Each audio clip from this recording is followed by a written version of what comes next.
Experiencing pain of any kind? Call a timeout and stop by the Healthiest You Chiropractic Center. There, Dr. Max or Dr. Stephanie will provide a top-tier adjustment. Then you'll unwind in their therapy room. Visit their website at www.thychiro.com or call 440-238-3338 and book an appointment today. The Healthiest You Chiropractic Center, keeping Strongsville pain-free since 2013. Looking to get in shape and join a great community? Look no further than CrossFit Strongsville. We offer classes taught by our amazing staff of coaches. If going solo is more your speed, stop in for our open gym hours. Visit our website at CrossFitStrongsville.com to learn more and view our schedule. Visit our new location at 12608 Alameda Drive in Strongsville. Strongsville CrossFit, you're worth it. You deserve to be healthier and happier. After taking the weekend off, after concluding a very long and exciting spring season of baseball, softball, and lacrosse, it's time for some summer baseball. Why not start with the two best teams from last season? Number 1, Stark County from last season. Number 2, Premier from last season. It's up next on the new home for the WRCL, SmeeSports YouTube. Yeah, thank you. I just want to say first, all glory to God. Without him, I am nothing. Neighbor Nation, we will see you on Saturday afternoon. Riley Meister gets the point. Back into left field. Say goodnight to that baseball. This is another one. It's back to back jacks for KSU Tuscarawas. He's the point, and it's alive. Hanson pushes it over. Unbelievable. We play on. It's blocked. We're tied. We're tied. Unbelievable. Time for some new beginnings in North Canton, Ohio, as Stark County Terrier baseball is back as they welcome in Premier, Ohio in a battle of the two conference winners from the 2024 WRCL season. Good afternoon, everybody, from the campus of Walsh University here once again in North Canton. He's Cameron Gazzo. I am Nathan Smee on the call for you live on the new home for the WRCL, SmeeSports YouTube. We did 2 games on the channel last year before moving over to the WRCL page, but given our growth, we are back here full-time for this season. It should be an exciting one, and as I alluded to in the intro, new beginnings, this is your first ever WRCL game. It is, and I'm really excited. We were talking about it kind of as we got here, but just really good teams and kind of an amalgamation from a lot of schools, different places, but all come together for the summer. Both teams having a lot of core pieces leave after last season, some not going too far away. In the case of Brady Maciak, the starting left fielder for Premier last summer, he will now be coaching third base for Coach Wisniewski. As for Stark County's new head coach, Reese Sabo, he replaces Chris Willoughby, who took over at St. Thomas Aquinas, getting them a big sectional championship victory a few weeks ago. Big shoes to fill. Stark County, this is year number 26 for them as an organization. Turbo recognized last year for 25 years of greatness as an organization, but this year just feels different. They have 3 arms they're very confident in throwing any given day, and that's a really good thing to have, especially in the summer where not only are you fighting against the elements and pitch counts, you're also fighting against work schedules. I mean, exactly, just like you said it, fighting against work schedules and trying to get as many guys as you can to fill the roster every single day and have those arms as fresh as possible. One thing to note, we didn't say that your league winner is on the field because that is not the case. It was the underdog, number 5 seed Mountaineer Lumber Company, winning the conference last year. They were the 5 seed. They had to do some battle with T3 the Thursday before the league tournament. They came in as the 5 seed, knocked off Stark County 6-5 before demolishing Premier 23-1 in the championship game. Lowest ever seed and worst record to ever win the WRCL tournament title. Impressive work from them. We will see them later on in the season. But going back to this game, you have the top 2 seeds from last year. 2 very good groups. Stark County 21-4 overall. Premier 17-7. Who has more pressure to win tonight? I mean, you go to think of it. I mean, Wisniewski definitely the more seasoned coach. Obviously, this is, I believe, the first game of the coaching career for Stark County's head coach. But I mean, I kind of feel like it's Stark County's game. I mean, #1 overall last year, unable to get it done in the tournament, coming in with the brand new head coach. I mean, you have those years, all those years of history, and I just feel like it's really Stark County. If they could start this year out with a win, I feel like you got to feel pretty good. We only saw 2 battles between these teams last season. Premier losing both 7-4 in game number 1 and 4-3 in game number 2. Looking specifically at Stark County, as you said, this is their game to lose. Coach Sabo, his first ever game as a head coach. And then you look in his bullpen, you have Ty Dennison, his first ever game for Stark County at this level. We look back to his last competitive outing, which was in the Mount Union Regional a few weeks ago. A tremendous relief performance of 6 innings, 5 hits, 3 runs, 2 of which were earned, 1 walk allowed, while striking out 9 batters against Catholic in a losing effort. But given how that game started, he really did keep the cards in check. After that game, we talked to Coach Hesse in the post-game press conference, and he said Ty has a chance to be a starter next year. So the question is, given all of that, first game as a head coach, you go off the back of your best ever game as a pitcher. Which brings more pressure? I think it's got to be the pitcher. I mean, just like you said, coming off really your best ever game, and you got something to prove today. I mean, stats back up last time, but can you back it up on the mound with your performance today? I mean, really got to hold these nice premier hitters in check and really do the same thing. Try not to do too much. Just go a couple strong innings and give your chance and put them in an optimal position to win. Looking at his reinforcements, whether it be Crable in front of him or behind him, in Fesser at first, Broom at second, Collins at short, Sowers at third, Benson in left, Kelliker in center, and DeZenzo in right. A lot of good gloves and a lot of good bats in that defense. Another battle to look at this season, especially for Stark County, the catcher battle. Premier, I expect to see one between their starting catcher today, Bogan, and their starting first baseman in Ed Ramos. But this is the one that I think once the rosters were released outside of force, this is the battle we circled. John Toth, the sophomore who was at Ashland, he played his high school ball for a very talented Medina Highland squad who actually lost to Crable St. V's in the district championship game over on Thursday. So I'm sure there is some animosity between the two heading into today, looking back at their high school days. But Crable, an excellent catcher for St. V's. He played his freshman year at Oberlin, and it is the Yo-Man getting the start today behind the dish. Just talk about that battle, Cam. I mean, you've seen both play. Heck, Crable picked off 2 of your teammates in the district semis last season, or it's still last season as this one's still ongoing. Correct. Over at Twinsburg, as that ended your high school career except for one game, which was a one-off contest that really had no meaning outside of senior night for Firelands. Yeah, I mean, like we said, both these catchers are really just elite. Obviously, saw Crable live in action. Unfortunately, like he said, that was a losing effort. But Toth on the other side, I mean, just a really good catcher in himself. I mean, definitely going to be a really exciting battle to watch as this season progresses. Looking at Premier's defense, it is Henry Mates on the mound today, one of his first starts for the crew. He's a junior next year at Heidelberg, a tough conference, the OAC. He will be helped out by Bogan behind the dish, Ramos at first, Samano at second, Moore at short, O'Ginn at third, Sanders in left, Amos in center, and Steingass in right. Once again, a lot of good gloves and a lot of good hitters, as you alluded to a little while ago. Exactly. I mean, definitely have the power, definitely have some of these good gloves.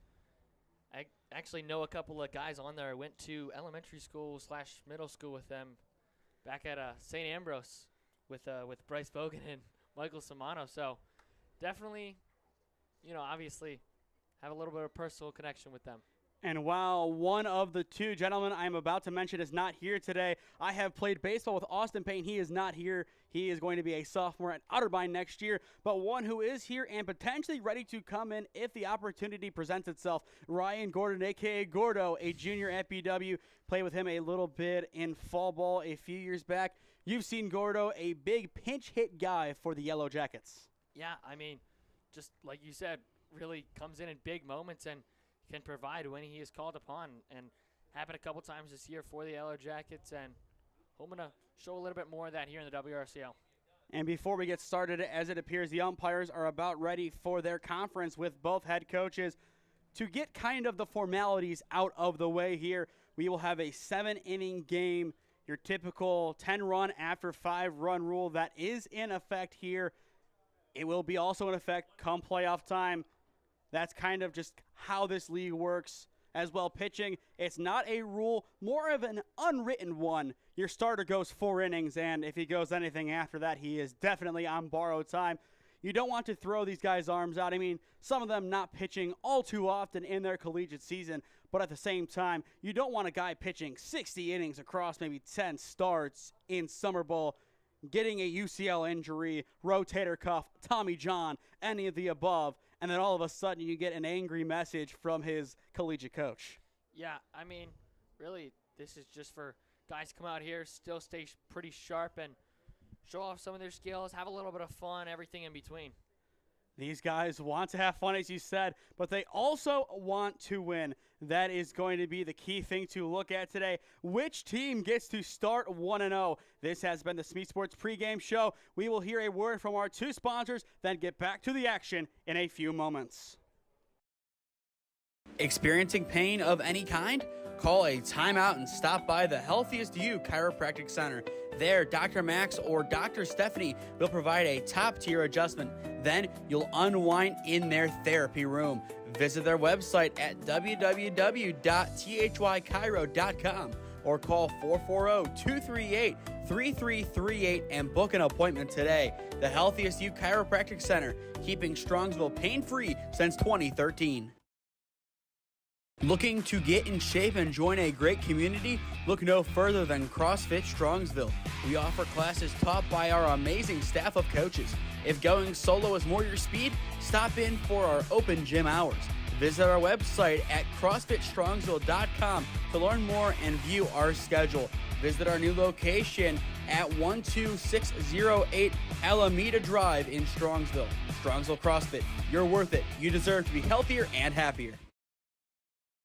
Welcome back to Byrie Stadium on the campus of Walsh University in North Canton. First pitch moments away. The umpire and coaches meeting pretty much almost done. Any final thoughts before first pitch, Cam? Obviously a lot on the line in regard to the league landscape today. I mean, yeah, I feel like definitely going to be an exciting start to the season, especially when you bring in 2 of the top teams from last season, albeit both sides losing some talent, but always got to think like how you're going to reload for next year, and definitely going to be an interesting game, and hopefully it's a lot of fun and a lot of runs scored. And I think before we get to first pitch, we have to talk about last night, and it's relevant especially for Premier. 2 of their alums, one not officially on the roster last night in Joe Valentine, but Gus Gregory, the designated hitter and 3-hitter for Wright State. They took down Vanderbilt, the first ever time in the playoff format that we have right now for college baseball that the number 1 national seed did not make it to the regional championship game as Vanderbilt fell in the second elimination game. Just wow. Yeah, it's just absolutely crazy, especially because how well Vanderbilt has done this season. And then you got a team like Wright State coming out there. Obviously, definitely the underdog going into that game as Vanderbilt beat them before in the first game in that sectional. But Wright State, I mean, big props to them. And they have a lot of young talent as well. Pretty much their whole roster outside of that really good catcher they have is coming back next year. Once again, 2 guys on that Premier roster, one of which is my neighbor and Gus Gregory. I know when I texted you, Cam, my neighbor just beat Vanderbilt. Yeah. It was a good moment of kind of pride there, as I've known the Gregory family for a very long time. His dad, Paul, an avid watcher of the SmeeSports YouTube channel. He could potentially be watching. He did come to a couple of games last year to support Joe and Premier, as he has a very good relationship with Coach Wisniewski. We actually mentioned that to Coach Wisniewski before the game, and he kind of chuckled, yeah, I know Gus. Yeah, definitely very exciting for that, and really exciting for all of college baseball. I mean, as well as Vanderbilt losing, I did just now see that Texas also lost, so the number 1 and number 2 seeds are down. UTSA taking down the Longhorns. You have to love this time of year.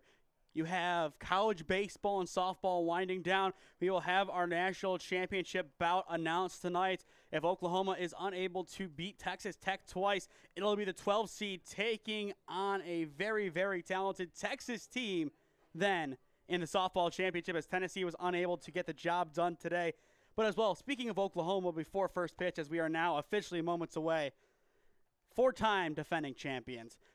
On their last leg as the number 2 seed, they've not been the 1 seed for a little while now.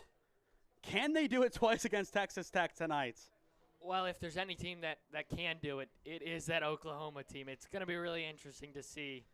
I'll probably be watching it after this game.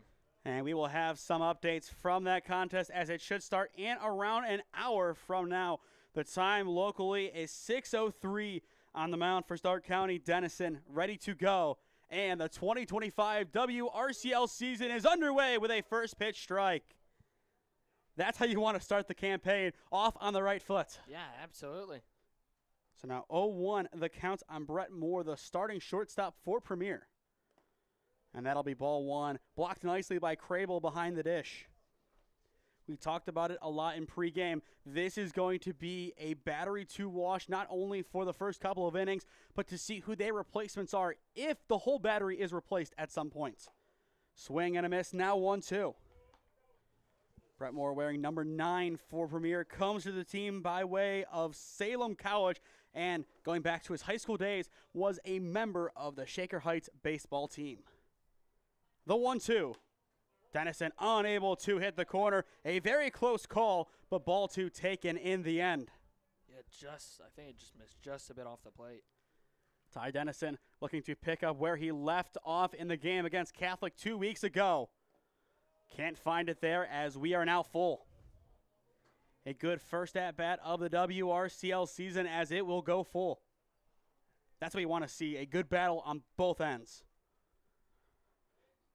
A very telling pitch upcoming. 3 balls, 2 strikes the count.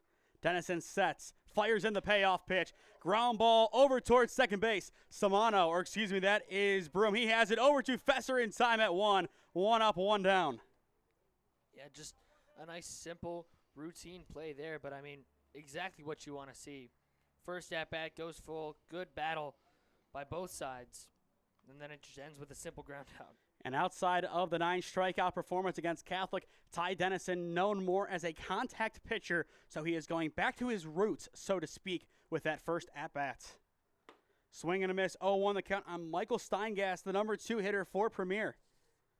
Steingast, one of many returners to this Premier squad. Not too many overall, but still a good handful coming back. The pitch. A good crack into right center field. It is a gapper. He might try for 2. They will send him. It's a risky move. The tag on a great throw is in time for out number 2. What a chuck to get him out going for the double. Wow. I mean, kind of a risky move there. Just was in the gap, and then Steingast turns the corner and goes to 2 anyways and gets caught for it. That was Kelliker in center getting the ball in for the Terrier defense. On paper, it's 2 up, 2 down as well for Steingast. 1 for 3 in the college season just gone. He's 1 for 1 in the WRCL. And for the 3rd time in a row, it is a first pitch strike. This time to Jack Amos, the center fielder. We got the pleasure of seeing Jack Amos and Bryant Stratton a few weeks ago, now more a month and a half ago, so to speak, as they were doing battle with Tri-C over at Ron Model Field, I believe on April 26th to close out the regular season. 2 strikes, the pitch. A good grounder, but sliced foul over towards Masiak at 3rd in the coach's box. For Stark County next inning, it's Collins, Broom, and Kelliker set to hit. The lefty Amos looking to keep the inning alive. The 0-2 off the plate for ball 1. Good take on the outside corner. Maybe if Crable was able to hang on, he could have had strike 3. That's what I was going to say.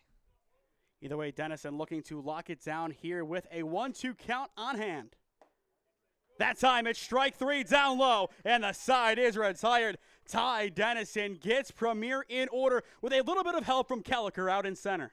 Yeah, just a really good play out in center, and then ends it off there with a strikeout looking 3 up, 3 down. It's exactly what you want to see if you're Stark County. The single is exactly what Premier wanted from Steingast, but in the end, it is power from center field via Kelliker, silencing Premier's offense. Middle of 1 in North Canton. No score on SmeeSports. Experiencing pain of any kind? Call a timeout and stop by the Healthiest You Chiropractic Center. There, Dr. Max or Dr. Stephanie will provide a top-tier adjustment. Then you'll unwind in their therapy room. Visit their website at www.thychiro.com or call 440-238-3338 and book an appointment today. The Healthiest You Chiropractic Center, keeping Strongsville pain-free since 2013. Looking to get in shape and join a great community? Look no further than CrossFit Strongsville. We offer classes taught by our amazing staff of coaches. If going solo is more your speed, stop in for our open gym hours. Visit our website at CrossFitStrongsville.com to learn more and view our schedule. Visit our new location at 12608 Alameda Drive in Strongsville. Strongsville CrossFit, you're worth it. You deserve to be healthier and happier. Henry Mates getting ready to go on the mound for Premier as we are about to get underway in the bottom of the first inning. We saw the top of that inning. A good barrel from Steingas, but unable to get to second. I like the aggressiveness from Premier, but at the same time, they need to be careful against a giant like Stark County. Yeah, I mean, like you said, able to get on with that single, and then Steingas really tests the arm of Kelliker out there in center and ends up losing the battle.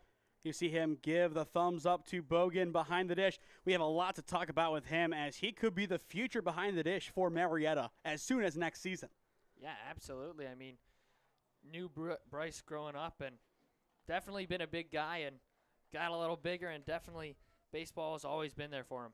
Leading it off for Stark County is one of their returners in Caleb Collins, the starting shortstop. We put him on the teaser graphic for us today.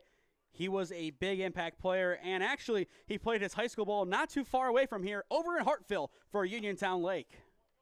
Ball one taken on the outside. And going back to last inning, Dennison, 3 first pitch strikes. Mates unable to get one on his first delivery of the evening. This time runs it up and in for ball 2. The question for Mates is, can he find the zone early? If not, Stark County can pour on the runs as quickly as their number 3 hitter. A good pop into center field, now more towards the left. Still going back, and finally the play is made by Amos for out number 1. The ball, it looked like it was going to finally stop, but it just kept hanging up there. Yeah, really gave that one a nice long ride, but center fielder Amos able to kind of camp under it after a long stretch. And getting out number 1 after a good 2-0 count for Collins is huge. That resets Mates' pitch count here, and that resets the mindset. And it helps out in a big way, as that is strike 1. Yeah, able to get the first pitch strike this time. And it is to Braden Broom, one of many BW guys on the field tonight. A beautiful breaking ball missing down low to even up the count. A patient approach in the box by Broom. That was a very nice looking pitch initially, but as pretty much every single breaking ball is. But in the end, on the 1-1, Broom able to turn on it to the left side, sneaks it through for a 1-out single. Yeah, just good showing there of not trying to do too much, lets the fastball travel in and goes the other way with it, right through that shortstop third base gap. And I think seeing that breaking ball on the pitch before going down low, he knew that was going to be a fastball. He knew it wasn't going to die. That's just baseball IQ by Broom in the box. Now it's another Yellow Jacket and Nolan Kelliker stepping in. Good block behind the dish. The throw down from Bogan on a hop is not in time as the shortstop crashing in, which is more, is unable to get there, courtesy of the slight little love tap down at second. He gives him a pat on the back. He makes sure he's all good, though. First stolen base of the season for any team in the league, as this is game number 1. A lot of firsts today, but that's the beauty of a game like this. Runner in scoring position now, 1-0 count. If you're Kelliker, what are you thinking? Try and drive him in here. What kind of pitch are you looking for? It's 2-0. It's a hitter's count. You're going to see something good here. What's your mindset? Fastball and drive it. We will see if the Yellow Jackets can combine for the opening run of the campaign. The 2-0. Down low for ball 3. Good block by Bogan. In the on-deck circle, after Kelliker, it is another big returner in Josh DeZenzo. He has the power to really change this game for Stark County. 3 balls, no strikes. No swing anticipated from Kelleher, and that will be the parting line as strike 1 is taken. I like that. No real intent to swing. There's no need to at the same time. Exactly. Probably going to get a similar pitch here. A single most likely scores the opening run. The 3-1 well upstairs, and it is a 5-pitch walk to Kelleher. All of a sudden, still 1 down. You bring up your 4-hitter with 2 runners on. Yeah, you got to feel pretty good here if you're Stark County, like you said. Bringing up probably the most dangerous hitter on this team. Josh DeZenzo, a great season over at Washington and Jefferson. 217 average, 25 hits. They lost in the PAC tournament to a very talented Grove City team in 10 innings. And that ended his season. But a chance here in his final campaign as a Terrier to put his team on the board to open up the season. 1-0 the count on DeZenzo. His high school days not too far away from here, maybe 25 minutes down south at Marlington High School in Alliance. Ball 2 taken upstairs as well. If you are Premier, I think if you see another ball, you kind of have to go call time and settle down mates. Yeah, I mean, you were talking about it early, if he could able to find the strike zone, but really these last 2 batters hasn't been able to. The 2-0 chopped into the glove of Bogan for strike 1. And of course, as I say that, finds the zone. The 2-0 really resets his mind as he knows it has to be a strike no matter if it's a really good pitch or not. The 2-1. A high hanger. It will stay infield depth. Bogan underneath it behind the dish. He will make the play for out number 2. And that is a big spot to get it not only timing-wise, but positioning-wise on the diamond. Exactly. I mean, big pop in foul territory. You saw Bogan moving around back there a lot, but finally able to corral it and a big out number 2. Just got way too much underneath it. Now it is William Fesser, the first baseman, stepping in. Still a chance to open the scoring for Stark County, but with 2 down, a little less likely. Once again, it's ball 1 on the outside. We could see an earlier call to the bullpen then expected for Premier at the same time. If Mates can find his location, he can be a good pitcher. It's just when he gets deep into counts 2-0, 3-0, that's when the real issues start to really come to the surface as we see it again here. Another 2-0 count. He needs a strike here and not a hittable one at that. Mates getting ready for a big pitch, potentially a turning point in this game. It's up and out for ball 3. In the on-deck circle, a talent that you've seen up close before, Cam, many times. It's Daniel Crable. And we will talk a lot more about St. V's once he is in the batter's box. The 3-0. In there for strike 1. A no-doubt take there. Yeah, I mean, 3-0, you're usually not getting the green light, but probably the best pitch you're going to see of the at-bat. Mates trying to make it full or forcing a put-out in the field. The 3-1 runs inside and hits the corner, up and in for strike 2, and we are full. The runners will be in motion on the delivery. It's a close pitch, but looks like it just nicked the inside corner. Get a strikeout here, makes his outing really changes. Runners go, the payoff. Pops up. It might be playable to the right side, but in the end, it appears to be too rich, well over past Premier's dugout. But it seems like the majority of Mates' contact outside of that grounder that snuck through for Broom is just pop-ups or high hangers. Yeah, they're really getting under it. The Terriers are when they're swinging it. Same as last time, runners will go on the pitch. 3 balls, 2 strikes. Mates to end the inning. Once again, fouled away, same spot. A good battle here from Fesser. And this is exactly what you want to see. You need something along these lines to really serve as a rally cry for this offense, looking to strike first. Once again, Mates tries the payoff. This time it will be playable off to the right side in foul territory. Ramos underneath it slides and makes the catch, retiring the side. A little bit of a scare offensively put up by the Terriers, but no damage done. End of 1 in North Canton. No score in the battle of the 2 conference champions from 2024. Experiencing pain of any kind? Call a timeout and stop by the Healthiest You Chiropractic Center. There, Dr. Max or Dr. Stephanie will provide a top-tier adjustment. Then you'll unwind in their therapy room. Visit their website at www.thychiro.com or call 440-238-3338 and book an appointment today. The Healthiest You Chiropractic Center, keeping Strongsville pain-free since 2013. Looking to get in shape and join a great community? Look no further than CrossFit Strongsville. We offer classes taught by our amazing staff of coaches. If going solo is more your speed, stop in for our open gym hours. Visit our website at CrossFitStrongsville.com to learn more and view our schedule. Visit our new location at 12608 Alameda Drive in Strongsville. Strongsville CrossFit, you're worth it. You deserve to be healthier and happier. After a slow offensive start, Premier will look to change their fortunes as we begin the second inning. No score, but Stark County got really close to finding the opening run of the season and the game. Yeah, looked really good for Stark County, but really good job on the mound there for Premier and really hunkering down. Marquise, Ramos, and Bogan, the 4, 5, and 6 hitters, set to swing for Premier as we begin the second frame of the 2025 WRCL season. Foul to right side, 0-1 the count. We saw 3 foul balls off to that right side from Fesser to close out the first inning. The final one caught by Ed Ramos over at first. Once again, Dennison finding a first pitch strike. Unable to make it 2 in a row as he misses down low for ball 1. I believe he's 4 for 4 on those. He is. And that has really been the difference between him and Mates so far. The 1-1.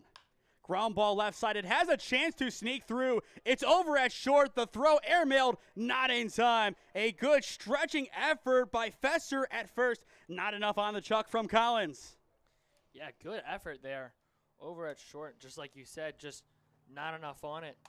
Able to beat it out.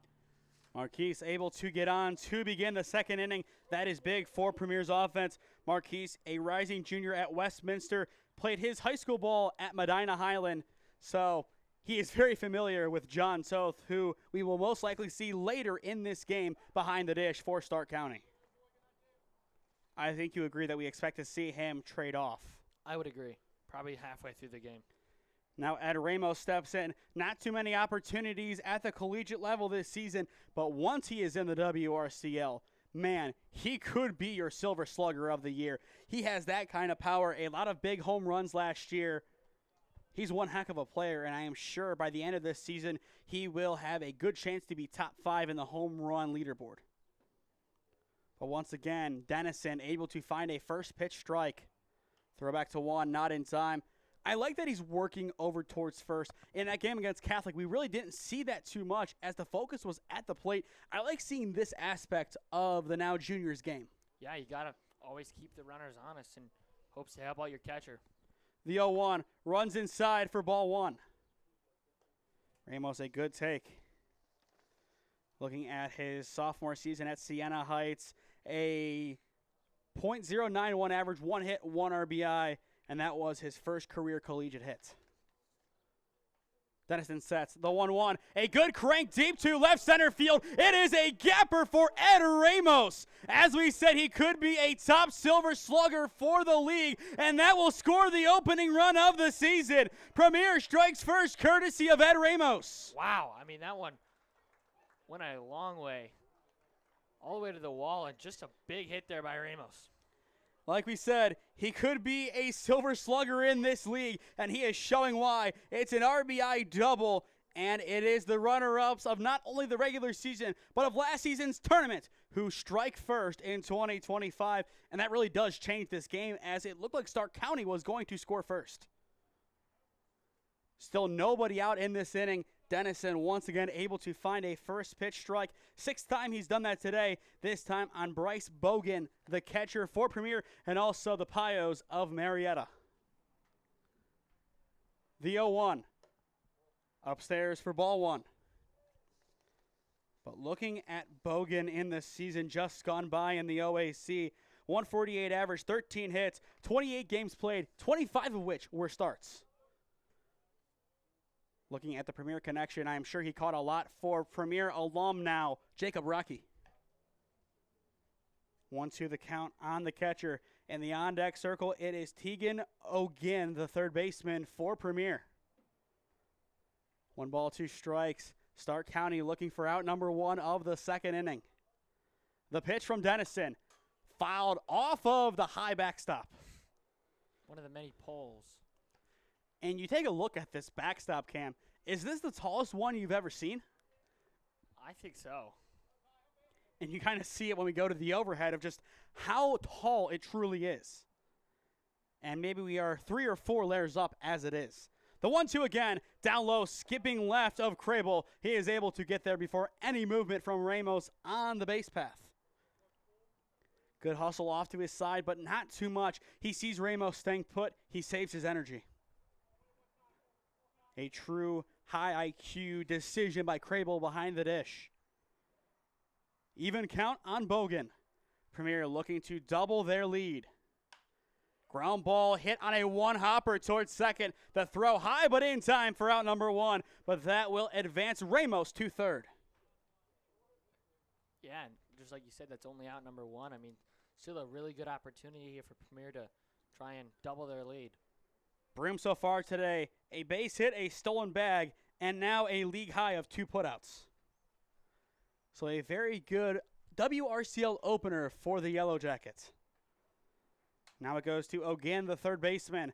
Ramos at third, a chance to take a 2-0 lead early on against Stark County. This will be a big, big run for Premier. They need that insurance. And for the first time in this game, Dennison unable to find a first pitch strike. He got through the first 6 before offering a ball to the 7-hitter to begin. Not a bad start by any means. Swing and a miss, now 1-1. And there's the response. Yeah, and I mean, right back to it even after the first pitch ball. And that's just who Ty Dennison is. Not much phases him, and you can tell by the way he carries himself on the mound. The 1-1. Over the plate and in the dirt for ball 2. With Ty Dennison, a potential key piece next year for Mount Union. An overall 4.34 ERA and 10 appearances. The Hudson alum, a very good sophomore season, and he could really put himself up there next to a guy like Anthony Warner in the rotation. Anthony Warner, I believe, 2 seasons ago, did play for Stark County in this league. He has now moved on to other opportunities. Next year, his senior year, a really good player, not only for Mount Union, but going back to his high school days for Louisville. 3 balls, 1 strike, the count on O'Ginn. It is the designated hitter, Michael Yarber, in the on-deck circle for Premier. One of a few guys playing on their college home field. The 3-1, just a bit inside. And that will be ball 4. O'Ginn didn't think it was, but the umpire tells him it is. Put runners at the corners, 1 down for a homecoming of Yarber. And this is a chance for him with, I believe, a couple of Walsh's coaches in attendance to really show what he can do. Yeah, no better time to do it. And you look at Yarber, no games played.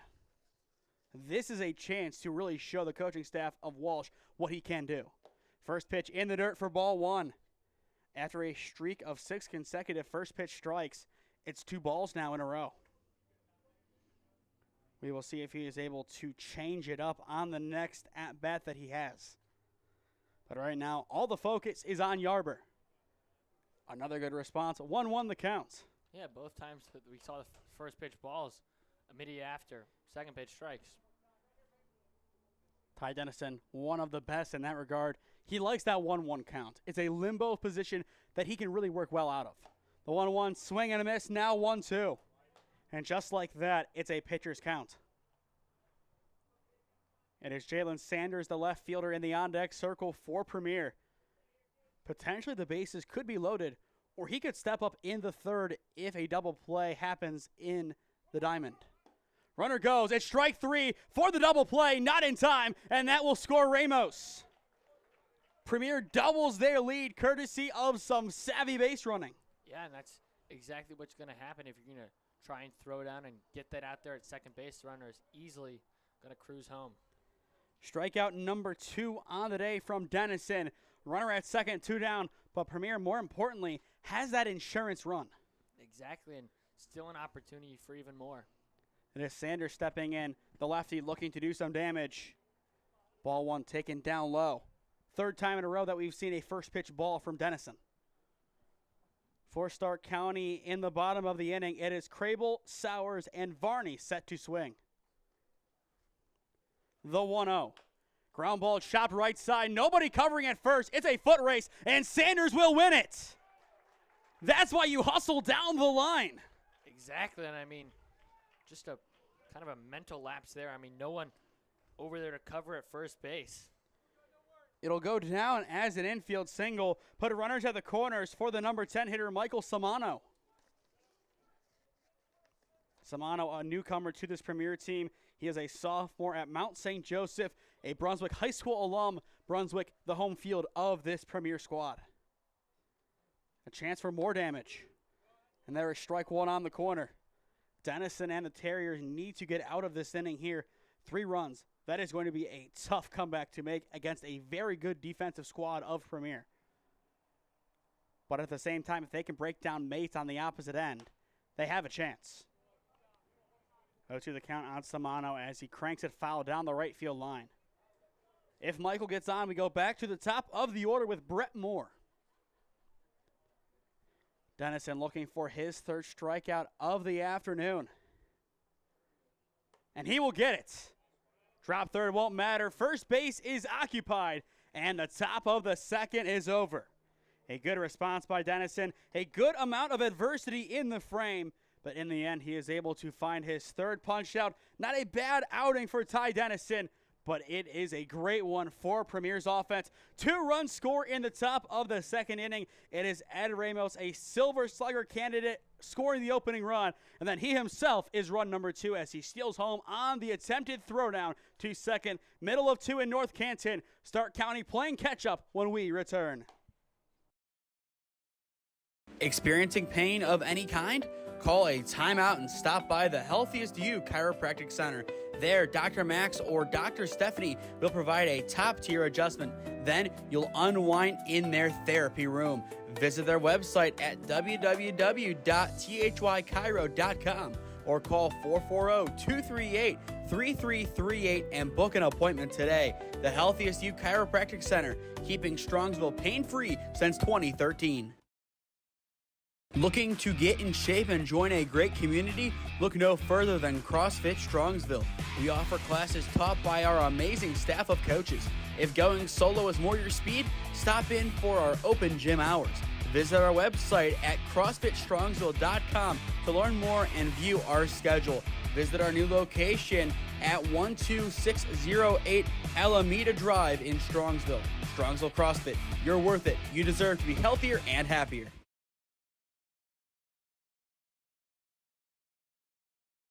Premier able to open the scoring in the top of the 2nd inning, but now Stark County, who came 180 feet away from scoring in the 1st, they'll try again here in the bottom of the 2nd inning.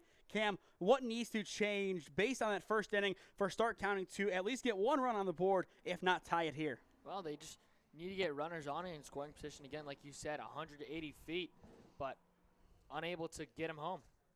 It is going to be Daniel Crable, the lefty, getting us underway in the bottom of the inning. A good, hard foul ball over the home dugout for strike 1. But Daniel Crable, an alum of St. Vincent St. Mary, they made it back to the regional tournament for the first time in around a decade. A very good job by Coach Shepard and company over in Akron. The 0-1, a deep pop to right field, a little bit more hang time than expected. Getting underneath it for Premier's defense is Steingast, and he has the ball for out number 1. It looked like it was going to get a lot more distance. Just in the end, it died. Yeah, it seems like we talked about it last inning, the Terriers really getting under the baseball. Now Ty Sowers, the 3rd baseman, will step in. 1 up, 1 down to begin the inning. And based on the way that Mates has pitched so far, if he can get contact like that, there's a good chance that he could really have a good outing. And as for Premier, it looks like there will be some action in their bullpen. A good breaking ball hits the outside corner for strike one. And taking a look at the number, that is number 33, Matthew Botker, a chance to pitch on his home college diamond. On the swing and tip, it's a 1-2 count. After Sowers, it goes to Parker Varney, the designated hitter. Mates looking for his first punch out of the game. And there it is, looking for out number 2. A beauty from Henry Mates. Yeah, just a really good strike there. I mean, pretty much right down the middle, maybe a little bit off the plate, but nice pitching right there. That's exactly what he needed to do. I'm sure he is aware of the action in the bullpen. He wants to prolong his outing for as long as he can, but at the same time, I think he knows it could be a potential bullpen day. And there is strike one chucked into Varney. Parker, one of a few returners in the starting lineup. He played his high school ball over at Carrollton. The Carrollton Warriors making it to the regional tournament for the first time since the 90s. Coach Connolly and company, they have done an excellent job this season. They were able to walk off a very talented West Holmes team on Saturday. And they will have Indian Creek on Wednesday. A chance for them to make it to the state tournament. We saw Carrollton a few weeks ago. A very talented squad. Mates sets and fires. Up and out. After Varney, it goes to Kyle Benson, the number 9 hitter. Premier looking to get out of the inning. No damage done. No base runners even. Count remains 2-2. And looking for a quick inning to try and get their hot offense back up, especially with the top of your order coming up. It'll be Moore, Steingas, and Amos to swing. The 2-2 breaks in. Very nearly strike 3 looking. Instead, it is ball 3, and we are full. It's a really good-looking pitch. I liked where it hit. I think when it broke the plane, just a little bit too far out. Mates will try again. The payoff, it's upstairs. And that is the second free pass awarded to the Terriers this afternoon. Varney does a good job to draw the walk. Now the 9-hitter Benson steps in. Benson, a sophomore who plays his college ball right here at Walsh, an alum of Massillon Jackson High School. 1 hit this past season in 6 at-bats, and on top of that, he posted 1 RBI. Another guy looking to get some more game time next season. Ground ball right up the middle. It has a chance to get through, and it is off of Moore's glove into center. The throw to 3 will not be in time. Advancing to second base is Benson. That's a big turning point for the Terriers. I mean, Cam, almost out of the inning there if the ball was just a little bit weaker. But in the end, on some extracurricular movement, you have your tying run now in scoring position.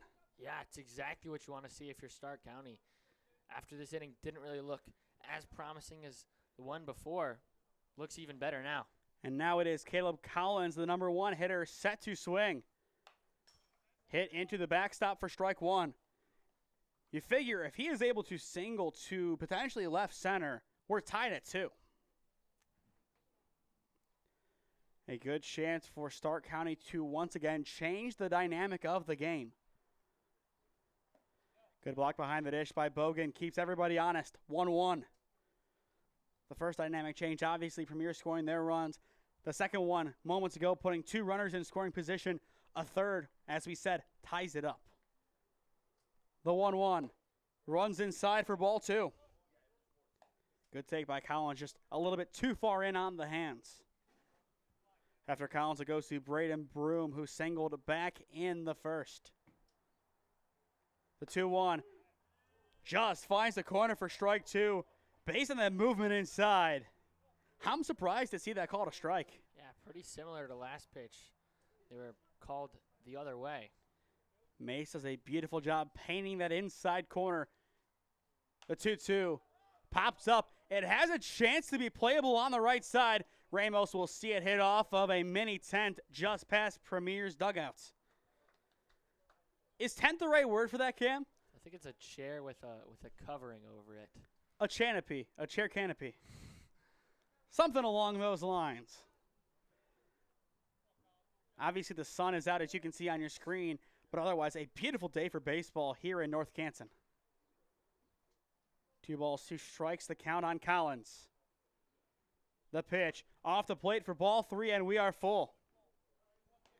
If the base is loaded up for Braden Broom and he does some damage, if you are BW seeing that, that changes next year just a little bit. But we have to have another runner for that to happen. The payoff, we will see that runner. It is ball 4, almost a hard 90. Collins does a good job to just get out of the way. Bases juice for Braden Broom. If you're Broom right now, left center field's looking really nice. Yeah, exactly. Just trying to drive it, do the same thing you did last time. Took the fastball, waited on a little bit, drove it into left center, and could tie the game up here.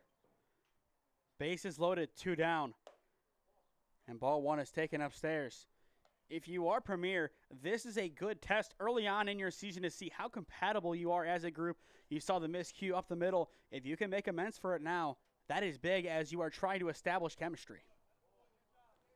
But with 2 balls blowing right past Broom and another Yellow Jacket and Kelleher in the on-deck circle, your only goal right now is to get an out somewhere without surrendering more than 2 runs. The 2-0. Popped foul. And I think based on that trajectory, if that was fair, just a little bit more contact, that's blooping. A question that we will not have an answer to. More of a theoretical situation given what is going on right now in this game. The 2-1 in there for strike 2. Just able to hit that outside corner. Exactly what you want after 2 straight balls. Right back in the count. Stark County would feel hard done by if they can't plate at least 1 this inning. 2 balls, 2 strikes. Mate sets the pitch, fouled into the backstop. He survives. That's a big survival cut by Broom. He gets another pitch, another opportunity to take it the other way. And once again, left center field. That is a prime spot to find. And based on the way the outfield is playing, they're giving it up as it would be an Oppo Taco if he finds it. The 2-2, swing and a miss, and the inning is over. Henry Mays does a good job to get Broom out of his shoes, and the side is retired. I mean, it's exactly what you want to see if your mate's on the mound. I mean, even after giving up those base runners and then walking the bases loaded, albeit didn't really mean anything as first base was open. Just, you got to feel good after not allowing a run. Henry Mates, plenty of adversity, but in the end, Premier, they hold up. No damage done in the bottom of the 2nd inning. We flip to the 3rd. Premier's offense looking for some more runs when we return. Experiencing pain of any kind? Call a timeout and stop by the Healthiest You Chiropractic Center. There, Dr. Max or Dr. Stephanie will provide a top-tier adjustment. Then you'll unwind in their therapy room. Visit their website at www.thychiro.com or call 440-238-3338 and book an appointment today. The Healthiest You Chiropractic Center, keeping Strongsville pain-free since 2013. Looking to get in shape and join a great community? Look no further than CrossFit Strongsville. We offer classes taught by our amazing staff of coaches. If going solo is more your speed, stop in for our open gym hours. Visit our website at CrossFitStrongsville.com to learn more and view our schedule. Visit our new location at 12608 Alameda Drive in Strongsville. Strongsville CrossFit, you're worth it. You deserve to be healthier and happier. 2 innings into the WRCL campaign for 2025. 2 runs have scored for Premier.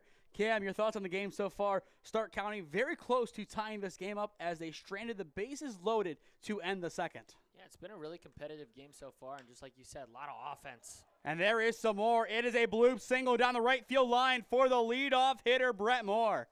That is how you start the 3rd inning if you are Premier's offense. Yeah, exactly what you want to see. Try and keep it rolling like you did last inning and try to put some more runs on the board. Exactly what the doctor ordered. Ty Dennison, already 1 time through the order, has allowed a total of now 5 hits through 11 batters. A lot of good contact from Premier, a lot of infield contact, but good hustle from the group. Now it's Steingast stepping in. Back pick from Crable, not in time, but a good idea nonetheless. Once again, going back into your nightmares of that St. V's game. He had 2 in the district semis last season. He's really quick with it. And I think every time that we see Stark County, you're going to hear that said. Unfortunately, I know. And the runner's going to go. Dennison's going to throw to 2. And I believe they might say it's a balk. And they do. What chaos caused by Premier. Wow. First block of the season. We will see Dennison if he was engaged or not. He comes set there. Nods, checks around. That spin was questionable. I don't know if he disengaged before. I don't think he disengaged. That's what I meant about questionable. It's a deep pop to left field. It has a chance to go, and it is gone, but foul. Ooh. And I think that might be on the road. If not, it's bordering it. What a swing, though, by Steingast. We still have not seen a home run this season. That would have been one heck of a way to get your first. Well, we haven't seen a home run because it's game 1, but still. We've seen 2 innings of play. There could be one by now. I mean, all it took last season for Sawyer was 1 inning. Popped right side foul. But Sawyer Salataria, I believe now an alum of this league, if you will. 1 season in it, a lot of home runs. 68 RBIs this year for Kent State, freshman of the year. Absolute domination from him. He was fun to watch last year and just a good dude overall. The 0-2, just a bit in the dirt. It is off of Crable's glove, and that will give third base 2 more. I don't know if that's reading the down angle or reading the ricochet. I think the latter. A little bit of both. That will still go down as a wild pitch, as it would have taken more than a reasonable effort to keep that one close. Steingast, a chance to not only go 2 for 2, but a chance to put run number 3 on the board for Premier. 1 ball, 2 strikes the count. Dennison looking for strikeout number 4. They will appeal, more of a half-hearted appeal. It's ball 2. They wanted more of a check, but I think, Cam, you saw the same thing that I did not break the plane. Yes. Still a chance for Steingast to help Premier with Amos in the on-deck circle. 2's even. Block for ball 3, and we are full. Good block by Crable behind the dish, keeping it somewhat close, and you kind of see how this field is designed. You have the baselines. You have the lines from the on-deck circle up. If you keep it in the kind of general area, you're doing a good job. Full count, Dennison, deep breath, payoff. Ground ball up the middle, skip to Mylou. It is through. It's an RBI single for Michael Steingast. And with those rhymes, you could say Lakers in 5. Instead, it's Premier in 5. But that's run number 3. I mean, yeah, just a good piece of hitting right back up the middle, right back at Dennison, and looks like we're going to call time here. There is some action over in the Stark County Terrier bullpen. That is to be expected. Once again, if he goes more than 4 innings, it's borrowed time. And for what we can see of the mound visit, as you said, Cam, a lot of pulls. There's no real good vantage point to get all of that other than maybe my line of sight or going down outside of the press box, but maybe on top of the pitch clock. Maybe on top of the pitch clock. We did float the idea of putting a camera out there, just a little bit too shaky, but still, yeah. I like it. It's in a good spot that the pitcher can see, and a lot of them, they're really low, just not really in the pitcher's line of sight. It's right around there. It's not distracting. It doesn't take away from the stadium here. It's a nice little addition. Now, if you're a fan of the pitch clock or not, that's a whole other argument. To each their own. But after that RBI single, Steingast now 2 for 2 on the year. An excellent start. Jack Amos looking to move him along the base path. But if you're Ty Dennison right now, your job is just keep things close. Speaking of close, that ball out of the general area. Crable boots it right, and that will put Steingast in scoring position. And for Premier, checking down in their bullpen, Nothing that we can see. They did send Botker out there, but I think we will see at least one more inning of Mates. Especially if Premier can score another run here, make it 4-0. Shorter leash, but then they make the change. A good pop. It's Oppo down the line. It is fair. It will score a run. It's an extra base hit for Amos. He is at 2, and he is in standing. And there is his Selly. Make it 4-0 Premier. Yeah, just a really good piece of hitting right down the line. Just stays fair, and Premier still adding on runs here. But back to your point about the pitcher, I believe we will probably see him go out another inning, just like you said, but probably with a shorter leash. What a beautiful pop by Amos. It just snuck down that line. That was a thing of beauty. Now it's Quinn Marquis stepping in. 1-for-1 on the day with a single. Chopped off of Crable behind the dish for strike 1. And if we see the call to the bullpen, does that mean the battery changes from the bullpen as well? We could, but I guess we won't find out until we see the call to the bullpen. And we don't have a number on who is warming up for Stark County. I believe it is going to be one of the Findlay players from this past season. One could be Cale Poland, who is coming to Tri-C next year. That would be a fun debut to watch. The 0-1, swing, and a miss. Now 0-2. Keep in mind, no outs yet in the inning. After Marquis, it goes to Ed Ramos. And he definitely wants a chance to go yard. The 0-2 from Dennison. Down in the dirt for ball 1. Good stop by Crable. For Stark County's offense in the bottom of the inning, it is Kelliker, DeZenzo, and Fester set to swing. That is the 3, 4, and 5 holes. So you got the heart of your order coming up. And they will need to do some damage. The pitch, ground ball left side, it is through. Now will they send the runner? Coach Masiak at third says no, but runners at the corners for Ed Ramos. Probably a good idea. Really didn't get too far in the outfield. Left fielder was almost on the cut of the grass there, so probably the right idea. Game script for the inning offensively on behalf of Premier, if you will. Single, RBI double, single. And I think with this mound visit, the call to the bullpen has been made. Ty Dennison's day is done. Runs 5 and 6 would still be on his watch if it is the 2 guys on the base path right now. He will come off after pitching 2 innings in his Stark County Terrier debut for the 2025 season.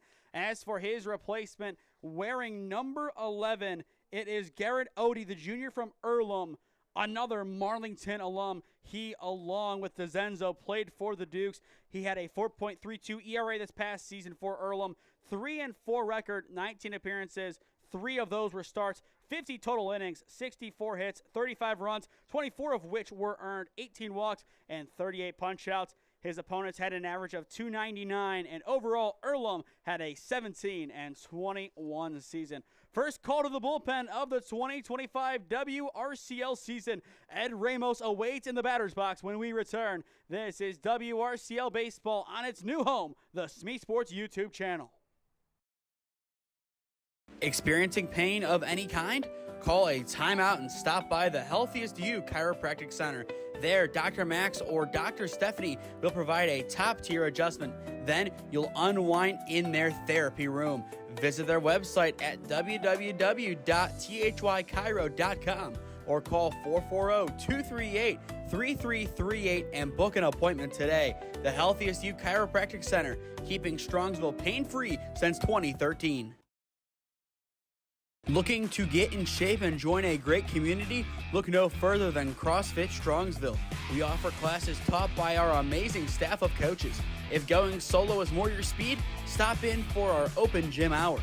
Visit our website at CrossFitStrongsville.com to learn more and view our schedule. Visit our new location at 12608 Alameda Drive in Strongsville. Strongsville CrossFit, you're worth it. You deserve to be healthier and happier.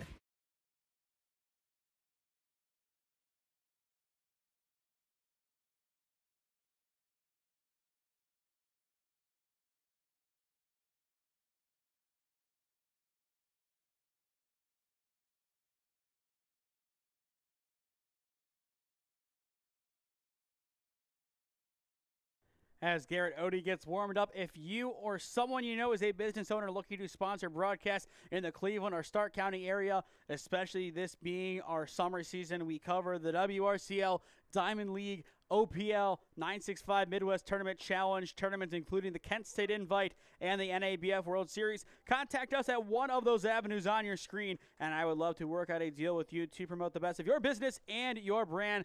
Thank you to today's sponsors, the Health ECU Chiropractic Center and CrossFit Strongs, for bringing you this broadcast. Odie ready to go on the mound. Cam, you have, as we said in his last at-bat, a potential silver slugger for this league, and Ed Ramos in the batter's box. What's the approach on the mound? I think you got to do the best that you can to pitch around him, but also you need outs. No outs yet in the top of the third inning. Throwback to one, not in time, but a good idea by Odie. A warning shot before he makes his first official pitch.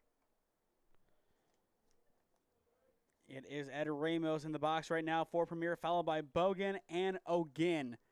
Still no outs in the inning. We could see them even bat around. Odie's first pitch of the game, chopped into Crable's glove for strike one. And to answer our question from a little while ago, Daniel Crable will remain in the game for Stark County as the other end of the battery changes. I agree with it. I think he catches 4 and Tilth does the other 3. The pitch, pots foul right side, now 0-2. A lot of hits so far today for Premier. 4 coming in this inning and 4 last go around. So 8 total on Dennison's watch. 2 strikes. Odie looking for a big out, number 1. Throwback to 1 once more, not in time. Tag applied late. But if you're Ed Ramos right now, your only goal is to put this ball in play. Even if there is a double play, that should score the runner at third. That runner is Amos. He does have plenty of speed. The pitch upstairs, back pick from Crable, not in time as it almost sails down the right field line. Yeah, good grab over there at first. That would have been a tough way to concede the 5th run of the game. Possibly the runner definitely would move on to second, possibly even third. Depends how aggressive Premier wants to be. We saw their aggressiveness nip them in the behind as Steingas was out, going to second back in the first. But up by 4, all bets are off. The 1-2, swing and a miss. 1 batter faced, 1 strikeout for Garrett Odie. Yeah, exactly what you want to see if you're Odie, and now still a double play set up here. It's Bryce Bogan, the catcher, stepping in. A chance for his first Premier hit as a member of this squad, and it would be an RBI hit at that. We've seen a couple of gappers or pseudo-gappers today. We could see one more here early on in the game still. Ball 1 taken down low. Once again, the run rule is 10 runs after 5. And I don't believe there is a time limit for these games. We could see one of the longest games of the season to get us underway. Only problem is that there's no lights. Runner goes, fouled down the right field line, now 1-1. But we should have the sun until almost 9 o'clock. That's what I was going to say, though. As we get later on into the summer, the sun's going to be up for longer. I mean, right now it's 6:56, not even an hour in. We did start a few minutes late, but still, we're not playing 9 innings. We're going to have time, I think, to finish this game. If not, it's going to be whoever's up at that point, most likely. 1-1 throwback, not in time. Odie very aggressive on the base path early on. Yeah, got to keep the runners honest, especially if you saw him attempt the steal, albeit the foul ball.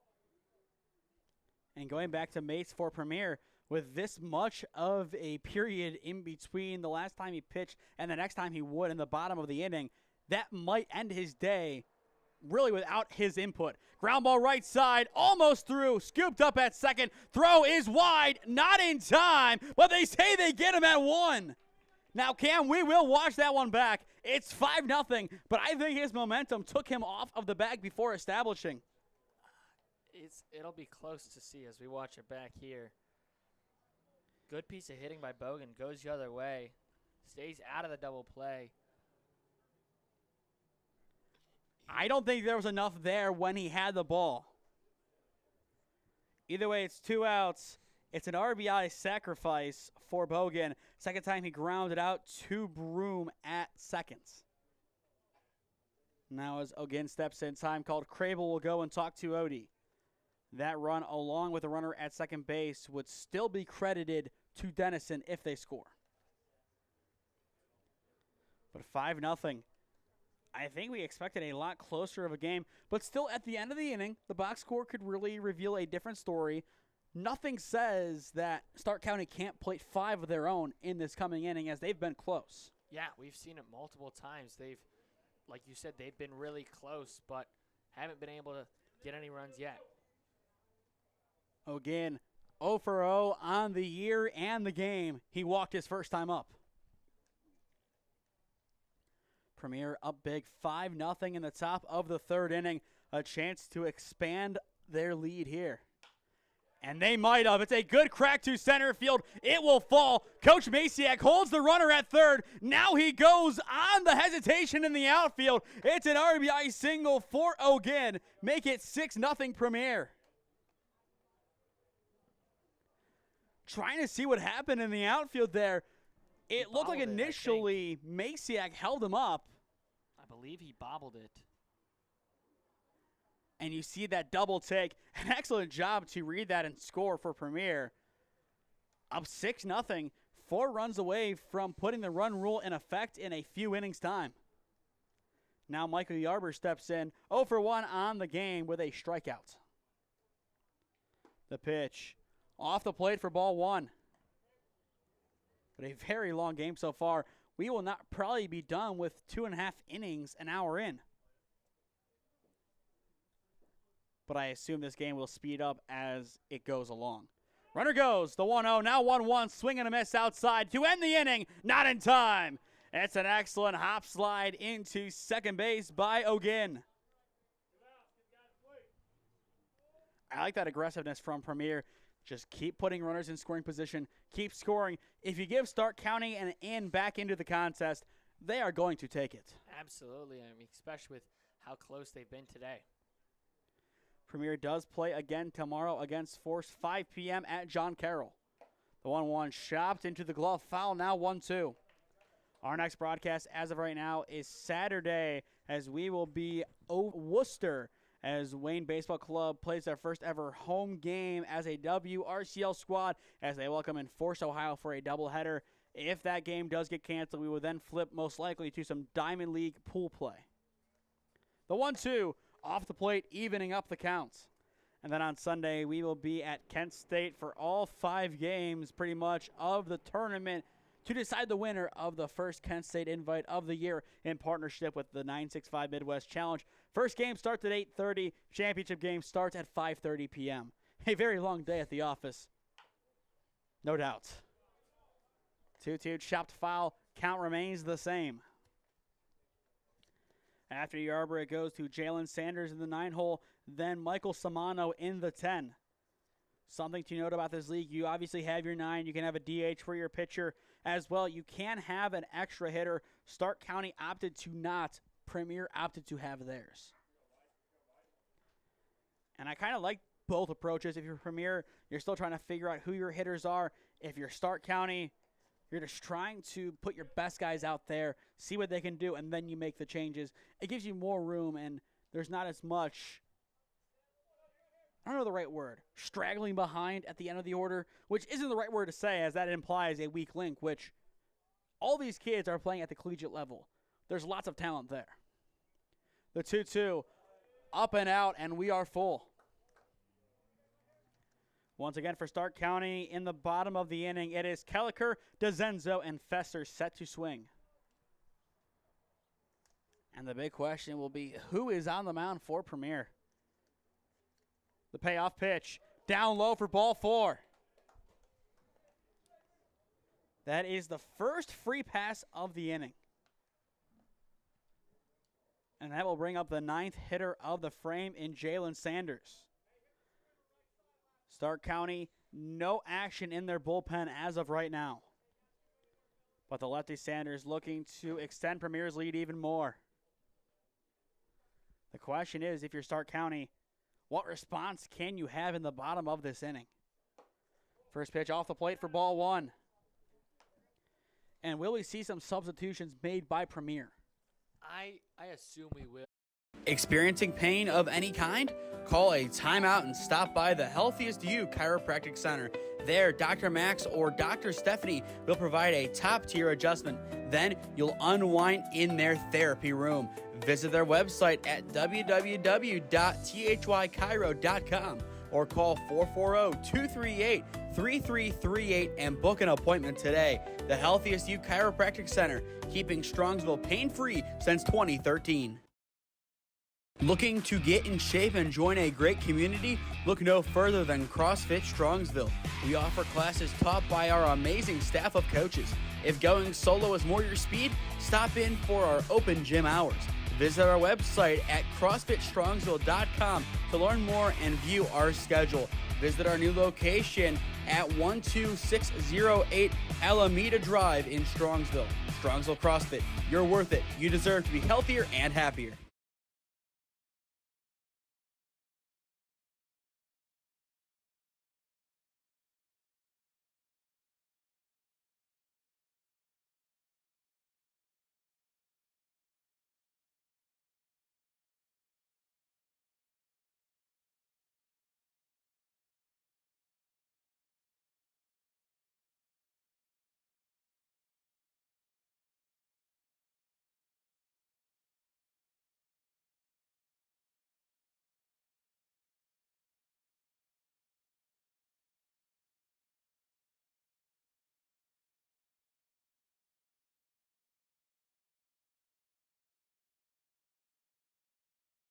We talked about it last half inning, Cam. Who would be on the mound for Premier as we enter the bottom of the third inning? The answer, Matthew Bodker, the senior at Walsh. He comes in for Henry Mates. 2 innings, no damage done.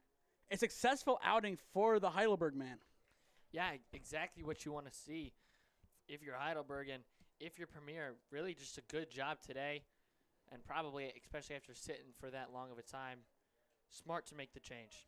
Bodker pitched a third of an inning this year for the Cavaliers. 1 hit allowed, 1 walk, and that came against Ashland on March 14th, so a little while ago.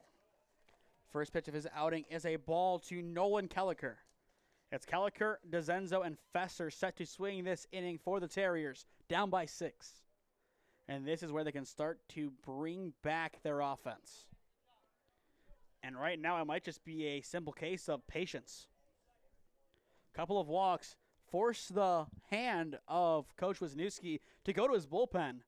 That will be, he's going to save Zach Barber for tomorrow. Most likely. And that is assuming that game does happen. The 2-1.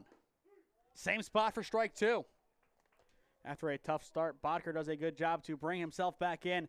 Even count against Kelliker, who is 0 for 0 on the day as he walked in his lone plate appearance. 2 balls, 2 strikes. Check swing didn't go enough, and we are full. Cam, so far you've seen Broom and Kelliker, 2 BW players. Your thoughts on them? Yeah, I mean, definitely pretty good so far. Believe they've gotten on base both times. But, yeah, just a good job. And for the second time today, Nolan Kelliker will walk. Combined between himself and Broom, on-base percentage, .750. Broom struck out his last time up. But either way, you have the single, the stolen bag, and the pair of walks for Kelliker. Now Josh DeZenzo will step in. 0 for 1 on the day as he popped out to Bogan behind the dish. A chance for redemption, runner at first. And if you're Stark County, brick by brick, you start to build back. Yeah, you got to be able to scratch a couple of runs across. If it's this inning, it's got to be next. First pitch will miss for ball 1. Kind of a reflection on the strikes that were given on the last at-bat on the outside corner. Similar spot inside, I would say similar depth. But this time just a little bit too close. Ground ball weakly chopped right side. The throw down to 1 is in time for out number 1. Looked like it kind of hit off the end of the bat, which kind of caused it the weird spin. But good job there by the pitcher to still get it and at least get 1 out. And either way, that will move the runner Kelliker into scoring position. It gets the job done, and now it is William Fesser, the first baseman, stepping in. But if you're a Premier, you will take that. If you allow a run, you allow a run. You're up by a good amount right now. I think you just try and ride that momentum out as long as you can. If you have to win a scrappy game, you have to win a scrappy game. But right now, up by 6, they're in dreamland. That's exactly where you want to be. Swing and a miss. Past Bogan. Kelliker will take off. It's an 0-2 count. He is into third and nothing else. After Fesser, it goes to Crable. But a chance for Stark County to get on the board. If you're Botker, get out number 2 at the plate, and that really changes the approach of Crable. 2 strikes. The pitch.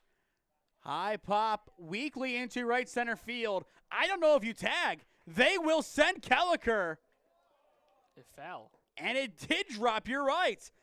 On a technicality, it's an RBI single for William Fesser, and Stark County scores their first run of the season. And more importantly, you don't lose another out. Yeah, it's exactly what you want to see there. If you're Stark County, finally able to get your first run. Just a tough play out there in right center. It blooped. Initially, I didn't think that if he caught it, you would have enough time to tag. It would have been a risky decision. Instead, the run scorer still 1 out for Daniel Crable. Crable 0 for 1 on the day with a fly out to right field. Stark County, that's 1 run. I would say 3 this inning, make it 6-3. You have a fighting chance to battle back in. Crable takes down low for ball 2. And as I alluded to at the beginning of this frame, patience is going to be big. Yeah, trying to work in those free passes. Your chances go up a lot more if you're able to sandwich a hit around a couple walks. The 2-0 chopped into the glove of Bogan. Strike 1. And it looks like in the end, he didn't hang on. Either way, it really doesn't matter. Kept close. Crable, he's on it, but not enough to straighten it out quite yet. After Crable, it will go to Ty Sowers, the third baseman. The 2-1. Ground ball right side. It is going to be snagged at second, but no, in the end, it just sneaks past Samano. It will be the first base hit of Crable's career in the WRCL. Yeah, it just looked like it went right under the glove of Samano. I mean, still a really tough play over there at second. I think that is the absolute definition of a seeing eye single, as that barely got through. You hear the biblical eye of the needle. That's the eye of the needle right there, and the ball just passed right through it. Chop swing for strike 1. Now it's Ty Sowers stepping in 0 for 1 today with a strikeout looking to his name. 2 ducks on the pond, 1 down in the bottom of the third inning. A very long game so far, as we've mentioned a few times. It doesn't appear to be getting any quicker. And Cam, say the inning ends at 7:15, or just to kind of keep it simple for our math, 7:18. Hour and 15 in. To get through 6, it's 2.5 hours. And that would bring us to 8:33. Just saying for those who are getting comfortable. Beautiful crank down the left side, but too much carry foul. But at the same time, you could have both sides go 1, 2, 3, and we're out of here at 8. That's the beauty of this league. A lot can change just instantly. After Sowers, it goes to Parker Varney, the designated hitter. Good block by Bogan behind the dish. The throwback to 2, almost going into the outfield. Samano keeps it right there after a good full extension snag. I like the aggressiveness from Bogan. Samano does a good job, though, as we just said, to really keep the runners at bay. Exactly. If that ball goes into center, definitely both of them advance, possibly even more.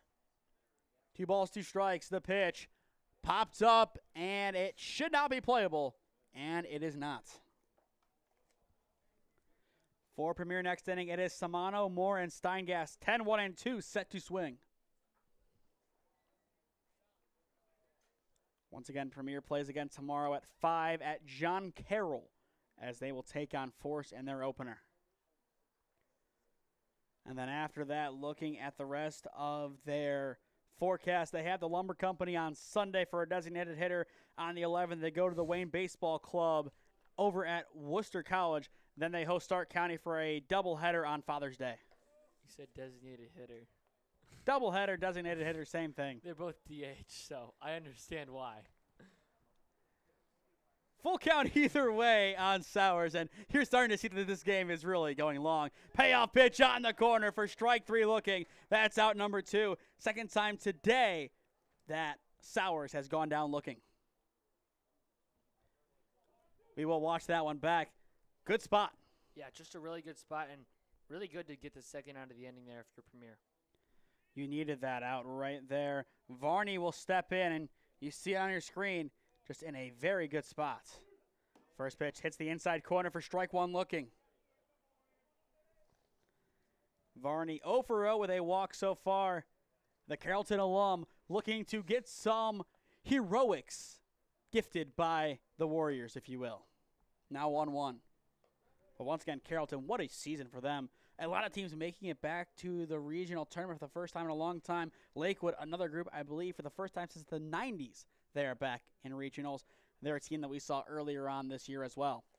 Good block by Bogan, keeps it close, but it's ball 2. Thought he was going to throw that one down to 2 as well. This time he holds put, I think. First throw might have scared him a little bit, especially after almost going into center. But I like what I'm seeing from Bogan so far, and I'm sure Marietta equally pleased. He's aggressive. He's on his feet behind the dish. He's making a lot of smart decisions. That's what you want to see in your field commander from behind the dish. Yeah, it's exactly what you want to see.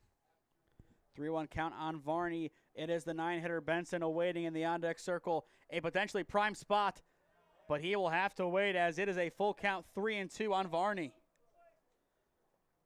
If Bodker can get strike 3 here, that would be a huge way to end the inning. That would then strand a total of 5 runners across the past 2 innings for Stark County. The difference on your scoreboard. Payoff pitch, strike 3 looking on the corner, and the side is retired for the second batter in a row. Bodker dials up a beautiful breaking ball on the corner. Yeah, just a really, really nice pitch. Just clips the corner of the zone there, and just like you said, 5 stranded just in the last 2 innings. And I'll tell you what, Cam, the battery change is complete. It is John Toth now behind the dish for Stark County. We will see him in the top of the 4th inning. Premier enjoying the opener for the WRCL campaign, up by 5 in North Canton. Experiencing pain of any kind? Call a timeout and stop by the Healthiest You Chiropractic Center. There, Dr. Max or Dr. Stephanie will provide a top-tier adjustment. Then you'll unwind in their therapy room. Visit their website at www.thychiro.com or call 440-238-3338 and book an appointment today. The Healthiest You Chiropractic Center, keeping Strongsville pain-free since 2013. Looking to get in shape and join a great community? Look no further than CrossFit Strongsville. We offer classes taught by our amazing staff of coaches. If going solo is more your speed, stop in for our open gym hours.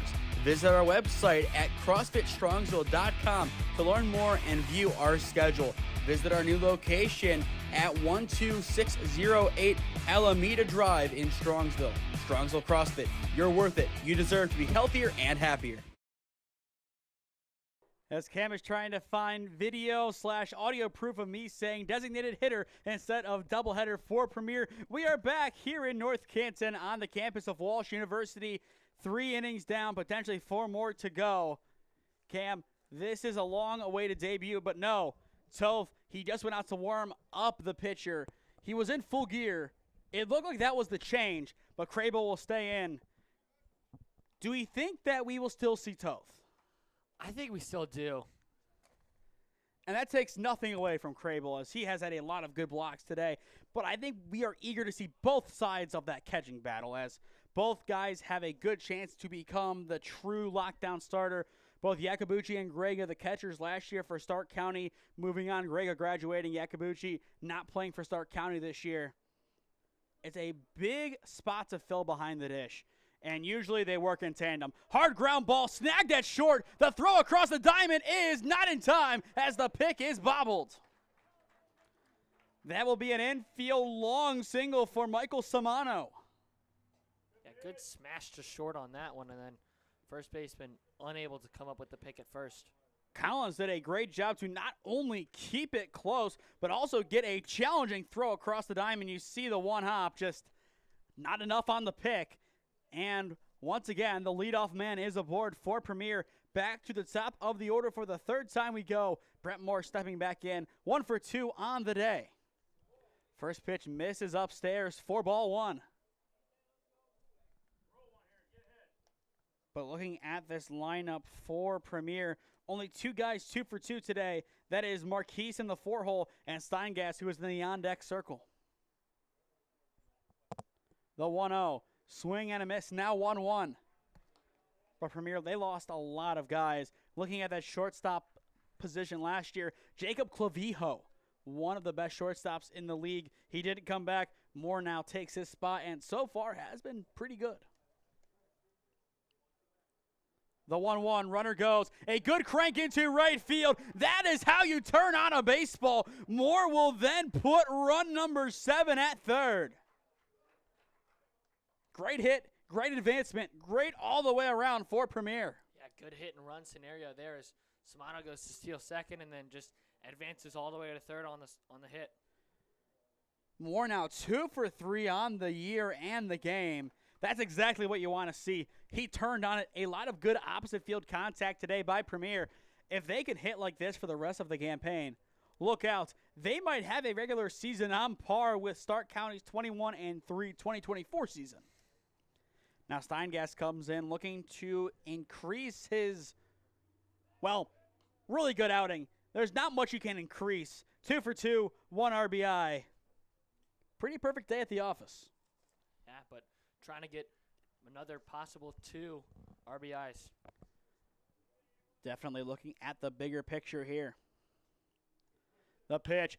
It's a good pop into left center field. Still going back. It will die before the warning track. The catch is made in left for out number 1. And they will throw over toward second to make sure that runner doesn't advance. They will sacrifice Samano's run. Make it 7-1 Premier.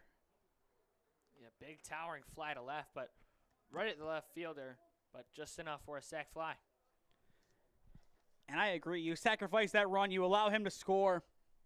Still down by 6, but you make sure that the runner doesn't advance. You focus on the runner that you really can control, not the one you wish you had control over.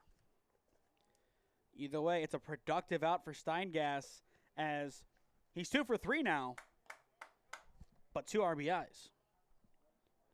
Now Amos steps in. He had that beautiful Oppo RBI double his last time up. The way it hugged that left field line was a thing of beauty. The 1-0. Off the plate, now 1-1. Interesting to see Odie throw on that outside corner because it was a pitch just like that Amos turned on. Yeah, but if he's going to keep getting calls out there, I assume that's probably where he's going to live. I would assume so as well, just given the game script. The 1-1.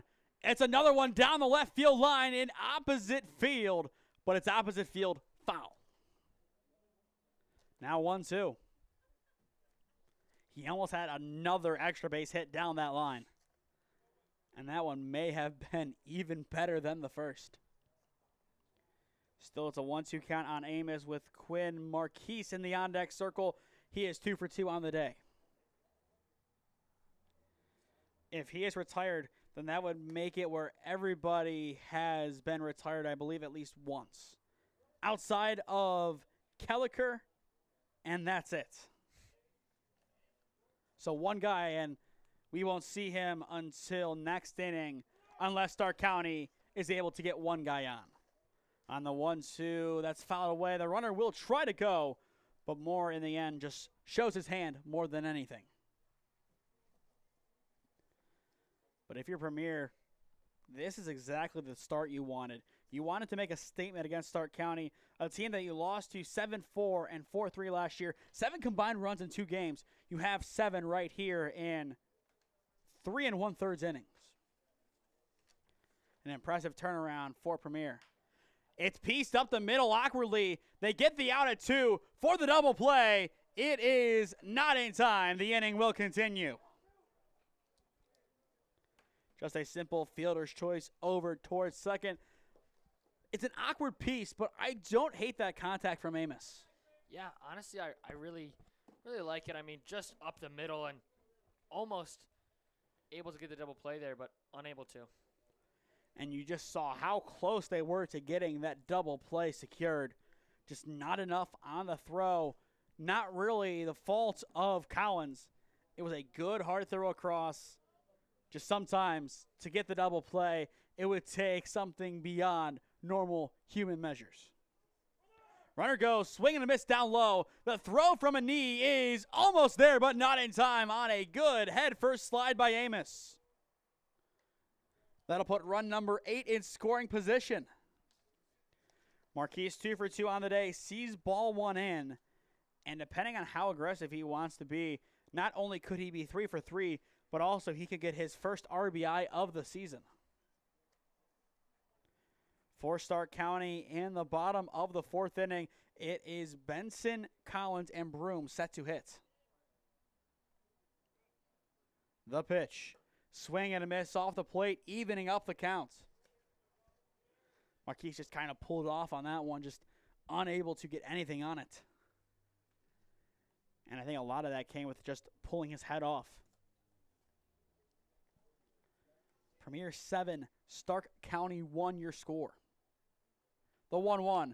A good piece up the middle. Marquise now 3 for 3. He might get his RBI. The play is not in time, even though he was led in stride. Crable did all he could behind the dish, but it's 8-1 courtesy of Marquise's RBI single. Wow, I mean, that one was close. We're going to watch it back here. I mean, very, very close play at home. Premier now up by 7. Keep in mind, in 2 games last year against Stark County, they scored a total of 7 runs. They've beaten that here.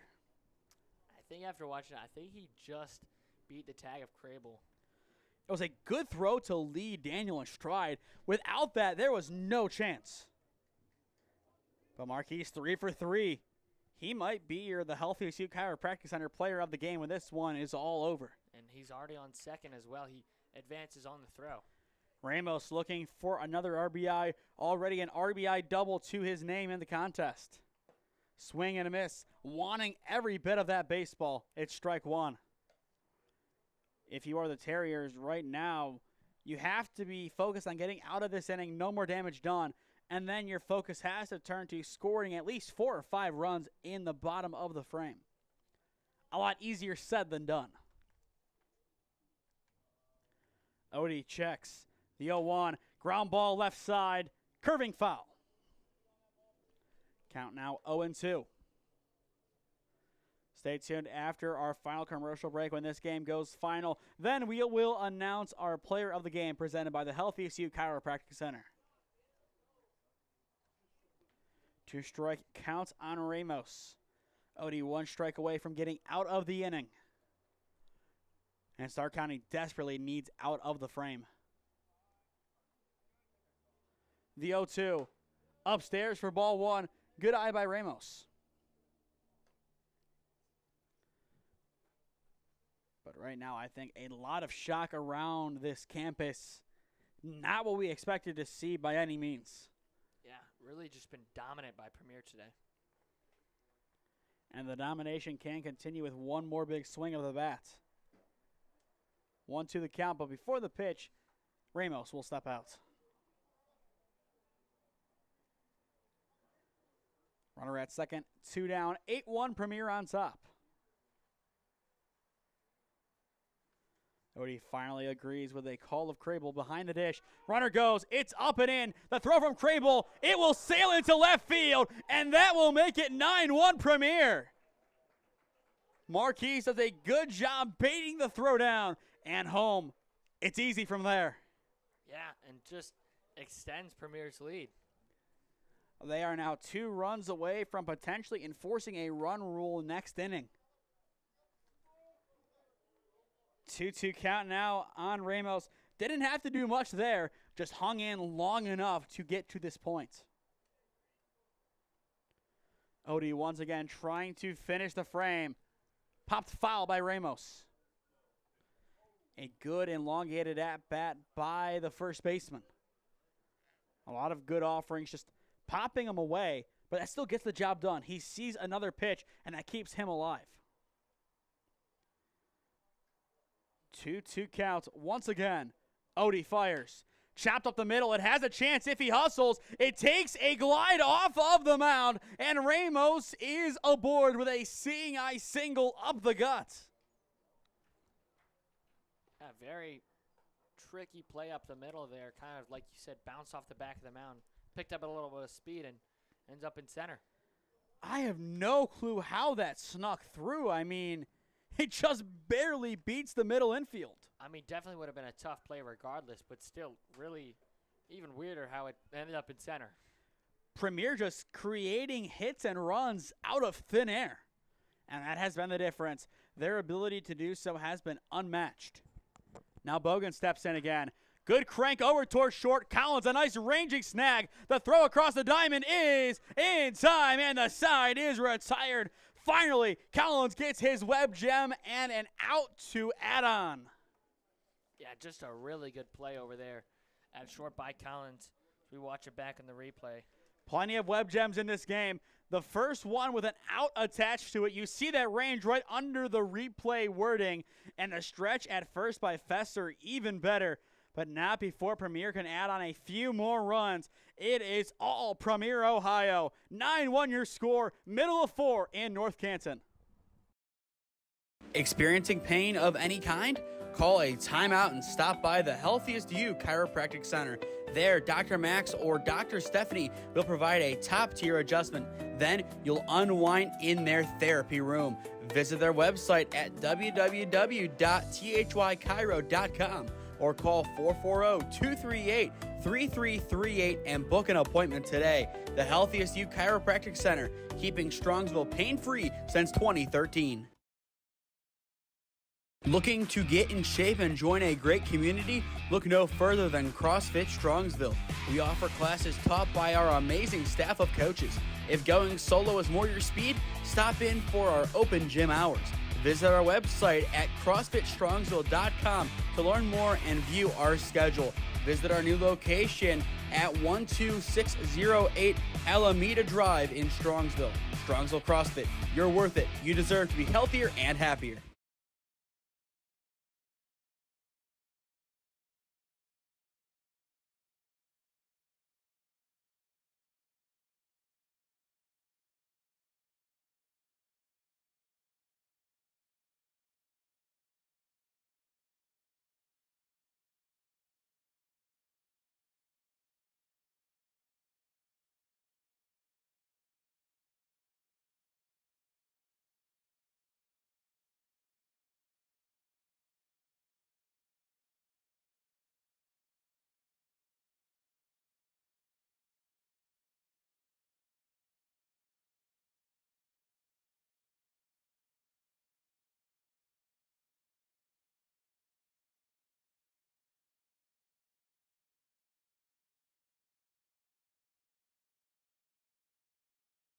Bodker all ready to go on the mound, and so are we as we begin the bottom of the fourth inning. 9-1 Premier in control against a very talented Stark County Terriers squad. This is WRCL Baseball on its new home, the SmeeSports YouTube channel. For those just joining us, he's Cameron Gazzo. I am Nathan Smee on the call for you here in North Canton, Ohio, on the campus of Walsh University.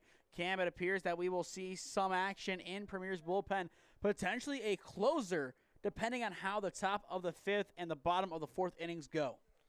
Yeah, definitely depends if Stark County finally able to get some more runs on the board.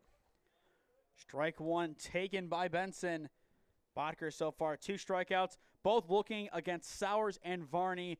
The last 2 innings combined, 5 runs, or really runners, stranded on the base path for Stark County. Ground ball too short, Moore unable to get it cleanly. It'll be an E6 to open up the frame.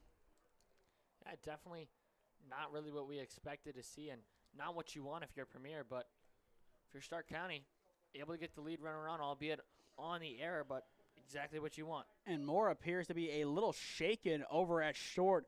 It looked like a routine play, but He kind of came up lame after it. Something to monitor down the stretch. You could see Samano shift to short and Ryan Gordon come in to finish the game at second base. That depends on how Moore is feeling. And as well, we could see Gordon come in to pinch hit in the fifth. And I don't think I would hate that decision for Premier. You're up big. Bring in another good bat that could potentially help you out. Moore already 2 for 3 on the day. He has done his job and then some. Runner goes, it's inside. Bogan's throw down. It will sail into center field, but no more movement by Benson as he is stuck on the bag at 2. And time will be called, it appears, for a second. Once again, Benson now shaken up. They just got a face full of dirt there. Just some awkward plays up in the middle. But Collins looking to bring him home and potentially spark a rally for the Terriers. They definitely need a good inning, and it starts right here. You have a runner in scoring position for one of your big returners. Upstairs, good eye. And if you're Premier next inning, you have Ogin, Yarber, and Sanders set to swing 7, 8, and 9. If you can get some more production from the bottom of your order, you look like you're going to walk away with a big run rule. But still plenty of time for that to change, as after the E6, Collins follows it up with a hard 90. 2 runners on. How creative do you get if you are Stark County? I just think you got to put the ball in play and see what it goes from there. I don't really think you can afford to play small ball, especially with how big you're down. If you were able to put a bunt down here, it would have to be for a hit. And with Braden Broom's speed, that could be the guy to do it, especially with third playing back as far as they are. That is Ogin over there. And first as well. You could catch them sleeping. No bunts attempted yet in this new season, but that could change right here. A 1 count on Broom. Bodker checks and deals. Put over into left field. They will send the runner. Stark County getting aggressive, and in the end, the decision is made to hold him up at third. That's the right decision based on that read. I believe that was also the right decision. Definitely would have been a very close play at home. Nobody out. Bases loaded for Nolan Kelliker. 2 walks so far today. A walk scores a run, though.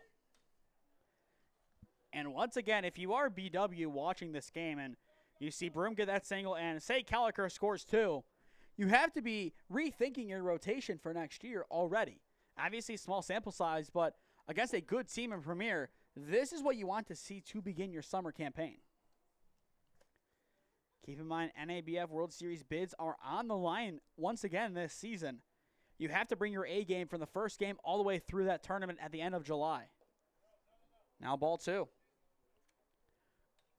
I think they want to save Barber for tomorrow. That has to be the ideal situation if you are Premier, but if you start walking in guys, you're going to have to bring in somebody like that.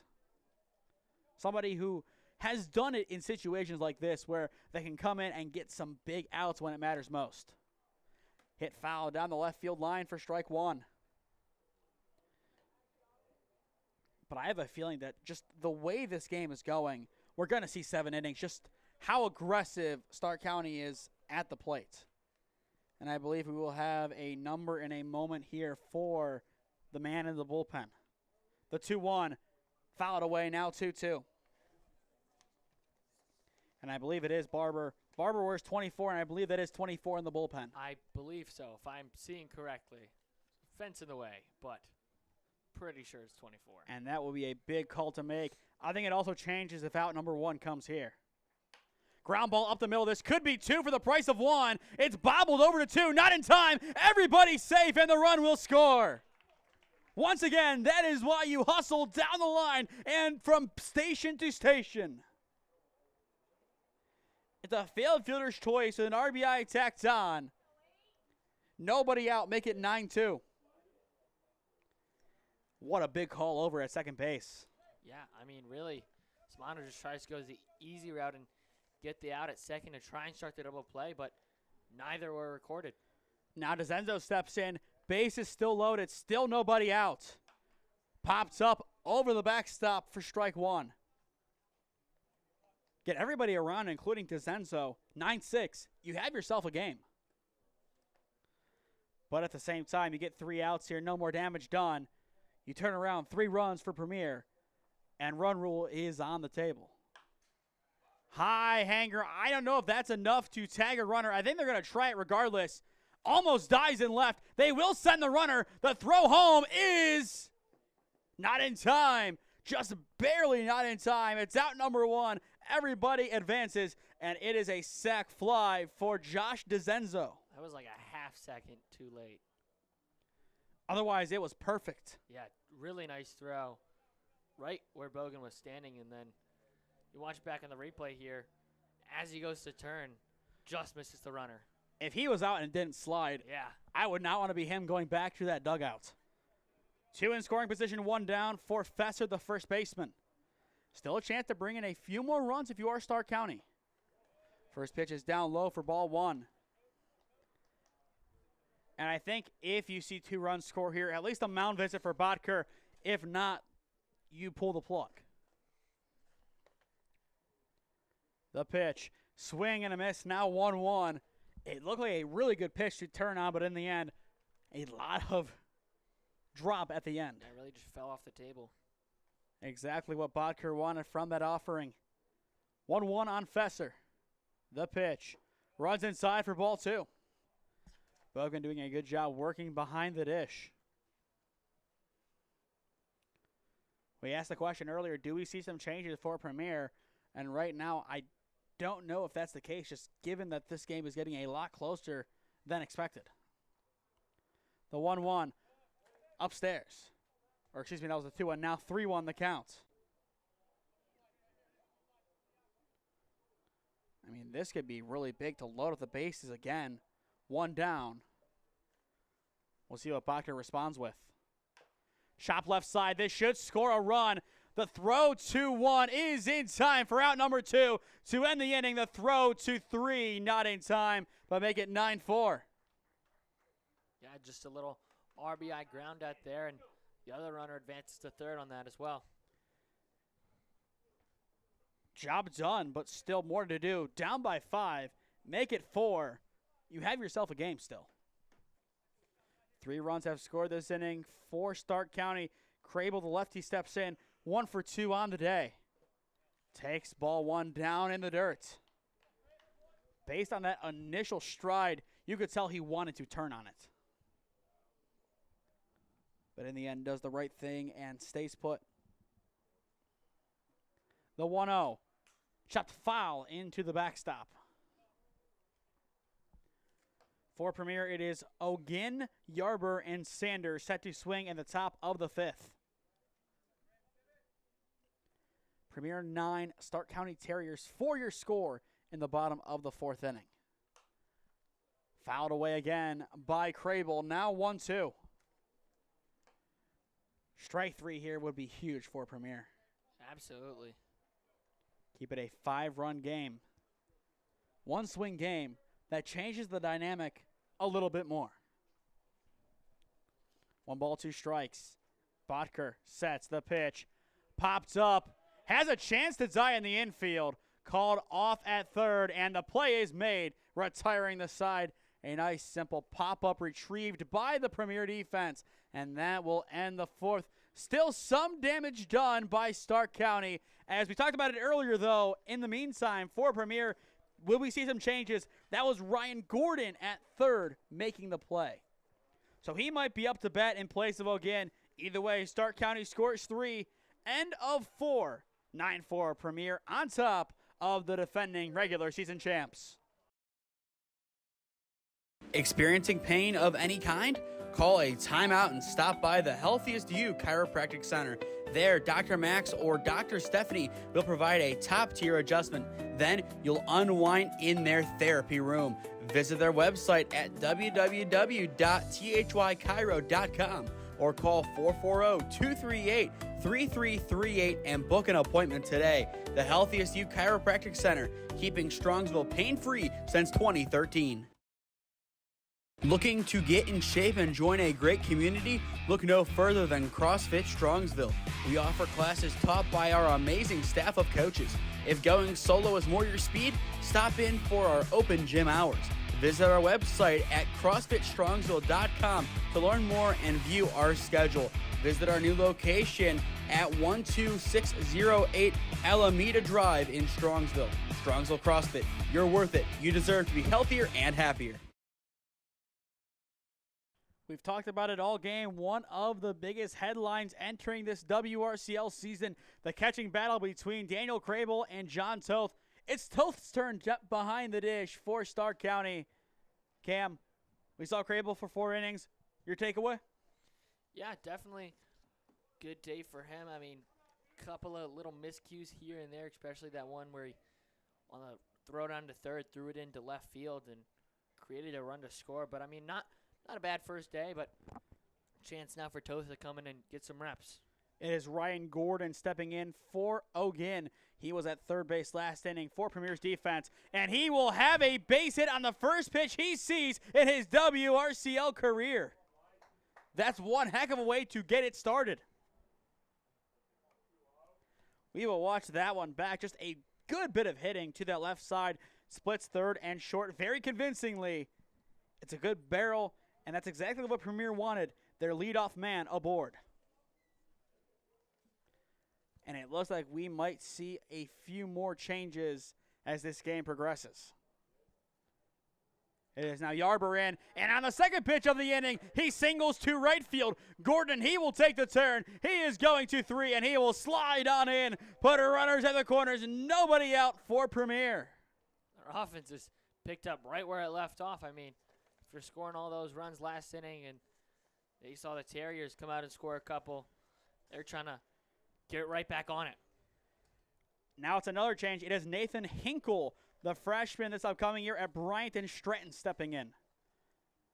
Another guy in his first career WRCL at bat. A chance to get an RBI to begin his career. And just like Gordon's single, not a bad way to get your WRCL time underway. The third pitch of the inning, this time not offered at, but it will be a strike. 0-1 the count. And then in the on-deck circle, we have yet another change for Premier. Everything happening now as it is Christian Beltran, a junior at Walsh, stepping in. The pitch off the plate for ball 1. But not too surprised to see all these changes from Premier. Yeah, definitely really not out of the ordinary, especially for this league. You're up by 5, make some changes, hold down the fort, and get a big opening day victory. Time called before the 1-1. Hinkle coming to Premier and Bryant and Stratton by way of Normandy. But I believe he is a redshirt at Bryant and Stratton, so we did not see him a few weeks ago. Fouled away now, 1-2. Looking down the right field line. Some guys kind of camped out there, it appears, for Premier. There's still a chance we see Barber come into this game. It just depends on how many runs score here. And as well, how much longer Botker can throw. How long he sits for. That as well. That took Mates out of the game early. The 1-2 runner goes. It's strike 3 looking, and not out number 2, down at second. It's a nice, solid stolen bag for Yarber. But that's out number 1 as Hinkle strikes out swinging. Not a bad pitch at all from Odie. Yeah, pretty good pitch in there, but like you said, runner able to take second. Now it is Samano's replacing Beltran coming in.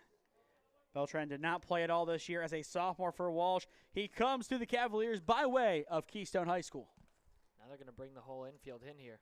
You have to cut off that run at the plate. Swing and a half-hearted chop for strike 1. Next inning for Stark County. If chalk prevails, it is Sowers, Varney, and Benson set to swing the 7, 8, and 9 hitters. The 0-1. In there for strike 2. Odie trying to turn the page. And so far, pretty good. So far his story has been A few runs, a good amount of damage. And now he gets 2 big outs in a row. Back-to-back Ks. That is how you respond as the top of the order is back up. It will be Brett Moore once again in. I like that move, keeping him in the game. You have 2 runners in scoring position. He has base hits on his last 2 at-bats. Why not try again here? The pitch. Ground ball up the middle weakly. It has a chance to score a run. The throw from Collins in time. No damage done. Very good job by the Terriers there. I mean, they're giving up 2 singles, really coming back and really strong. Caleb Collins saves the day for the Stark County Terriers, and finally, they blank Premier's offense. Middle of 5 at Walsh. Is this a turning point for the Terriers? Find out when we return. Experiencing pain of any kind? Call a timeout and stop by the Healthiest You Chiropractic Center. There, Dr. Max or Dr. Stephanie will provide a top-tier adjustment. Then you'll unwind in their therapy room.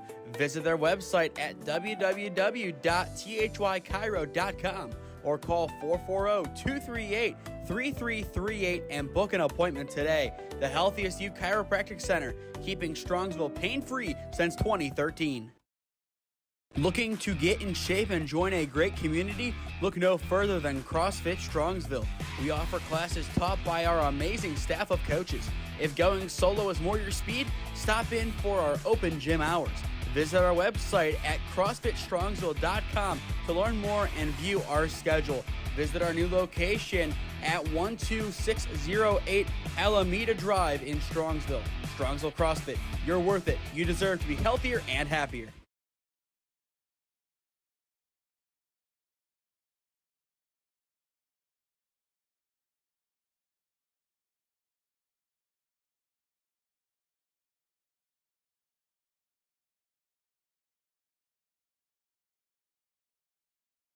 Premier has made the call to the bullpen. A friend of ours from Tri-C and Zach Barber, he finished out his time as a Triceratop a few weeks ago. He will be a junior next year.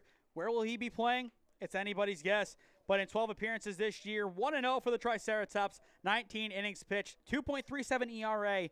Right there with guys like Mitch Harder and Banks Cox, who went to D1 schools. Harder to Mercyhurst, Banks going to YSU.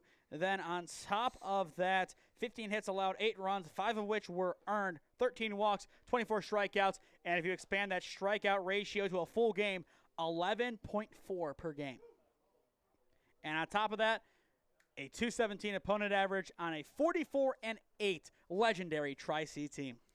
Yeah, that team was really just something special, man. And fortunately, their season ended before they wanted it to, but still, just an incredible season by them. So many big pieces coming back next year and so many coming in. You have to wonder, how far can they go next year? I mean, Kellogg back-to-back Region 12 champs.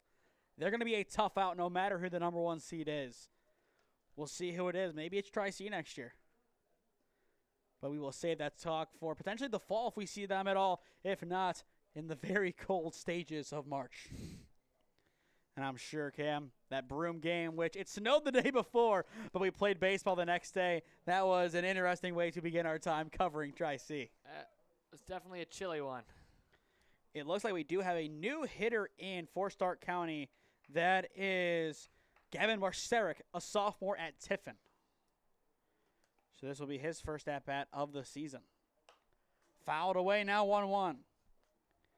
Marceric played 0 games this past season for Tiffin as a freshman.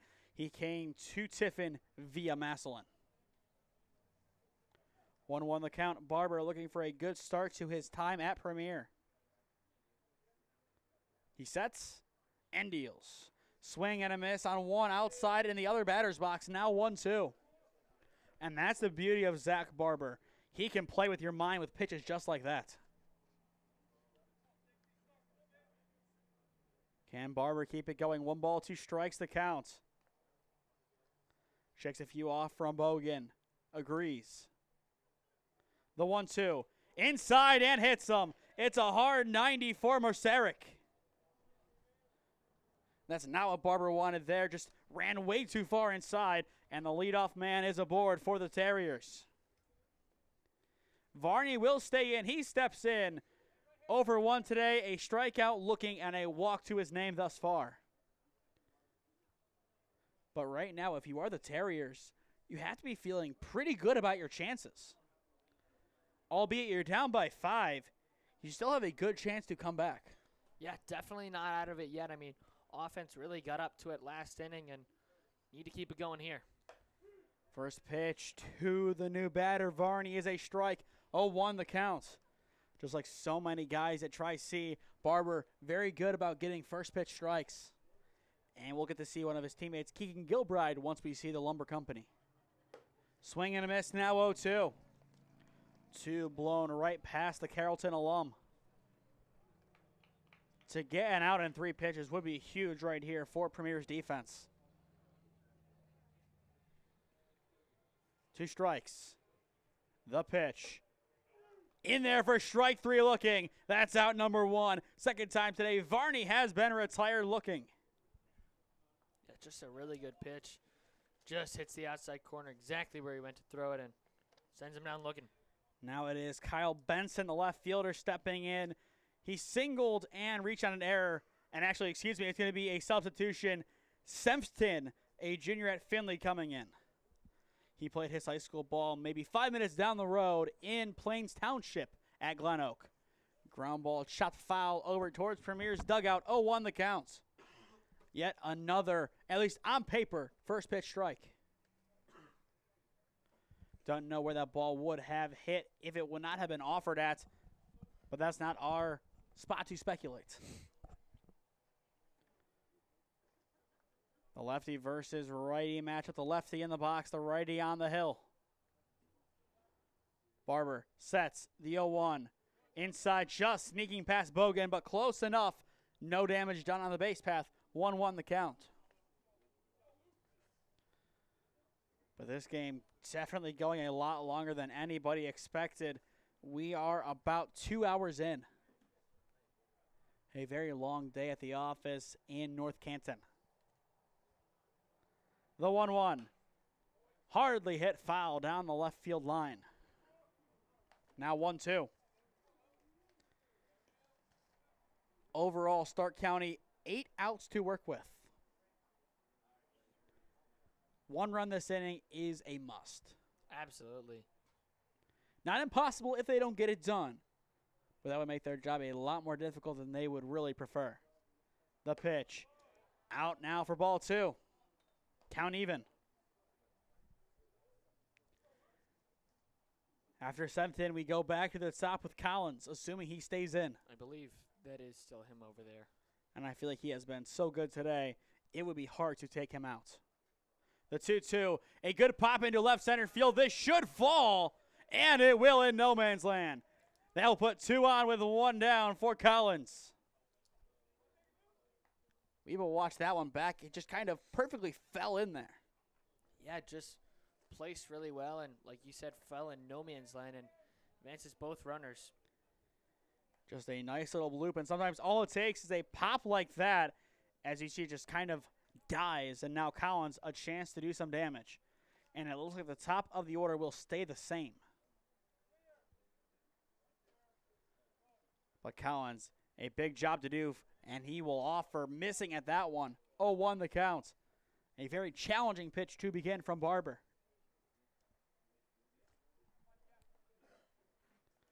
But 2 runners on, 1 down. Double play ball could be in effect for Premier's defense. Chopped into the glove of Bogan for strike 2.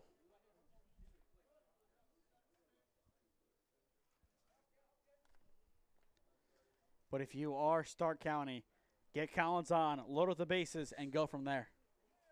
If not, score some runs with a big hit. The 0-2, Barber unable to find the zone, goes in the dirt for ball 1. I like that difference there from Barber. Not necessarily going full-on aggression, but kind of pitching at his own pace. Yeah, giving him something to look at kind of and possibly take a swing at. The pitch runs way inside for ball 2. Almost a second hard 90 of the inning. And once Collins gets on, that will officially signal the beginning of the fourth go-around for Stark County as he is starting it here. But both sides going to their fourth go-around. The 2-2. A good pop into right center field. It has a chance to fall. Instead, caught in right for out number 2 to end the inning. Got him! What a chuck, and that will do it for the 5th. Wow. And now it looks like Stark County taking their time to get off of the diamond, and there they finally will. But what a chuck in right. Steingas able to get it to Gordon at third. Nothing crazy, just your typical 9-5 double play, retiring the side. Stark County came close to plating their 5th run of the game. Steingas says not so fast. First double play of the season recorded, I believe, and that is a big way to end the 5th. We enter the 6th inning here at Walsh University. Premier Ohio 9, Stark County Terriers for your score on the new home of the WRCL, the SmeeSports YouTube channel. Experiencing pain of any kind? Call a timeout and stop by the Healthiest You Chiropractic Center. There, Dr. Max or Dr. Stephanie will provide a top-tier adjustment. Then you'll unwind in their therapy room. Visit their website at www.thychiro.com or call 440-238-3338 and book an appointment today. The Healthiest You Chiropractic Center, keeping Strongsville pain-free since 2013. Looking to get in shape and join a great community? Look no further than CrossFit Strongsville. We offer classes taught by our amazing staff of coaches. If going solo is more your speed, stop in for our open gym hours. Visit our website at CrossFitStrongsville.com to learn more and view our schedule. Visit our new location at 12608 Alameda Drive in Strongsville. Strongsville CrossFit, you're worth it. You deserve to be healthier and happier. A lot of changes made by the Stark County Terriers defensively entering the 6th inning. It is Toth still behind the dish after coming in last inning. Mastery now at first. Ethan Kelliker at second. Collins still at short. And it is Marceric at third. For the outfield, I am going to assume that the changes that we saw, meaning Benson coming out, will still be the case. Trying to think who pinch hit for him. Whoever that is, that's Sempton. He is most likely in left. Ground ball to begin the 6th. The play to 1 is in time. 1 up, 1 down to begin the fresh frame.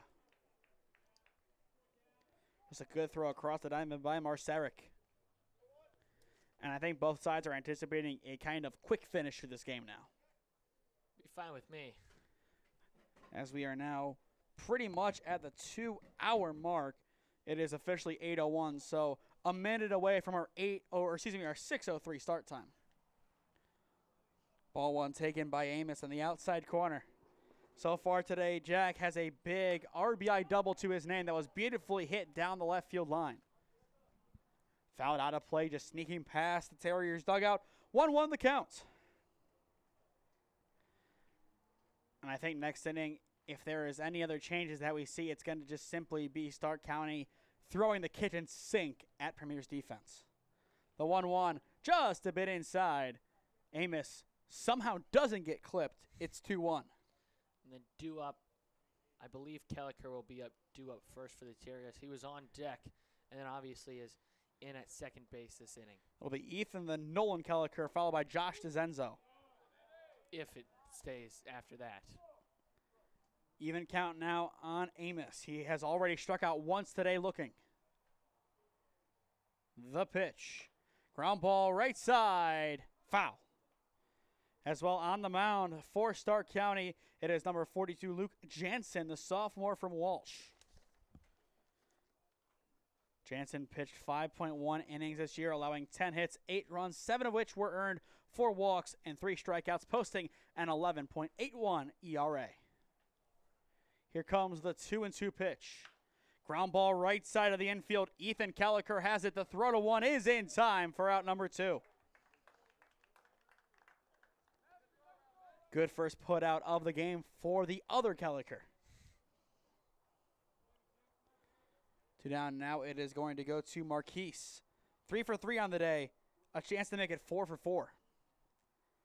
That would be big, just really for his confidence. And that would just be big overall for Premier to say, we have a really good 4-hitter who can, against the best team in the league, go 4 for 4. Yeah, I mean, even if he's unable to, 3 for 4 is just still a really good day. I think we expected a lot more of a tight affair in this one. Premier up by 5. Stark County still not completely out of this game, but they would need a lot to go their way to get back in. The 0-2. Ground ball hit towards the left side. A good snag at third. The throw is not in time on the reestablishment. The inning will continue. That will be an infield hit for Marquise. So if you want to call it that, he's 4 for 4. But that was Marsaric trying to get there.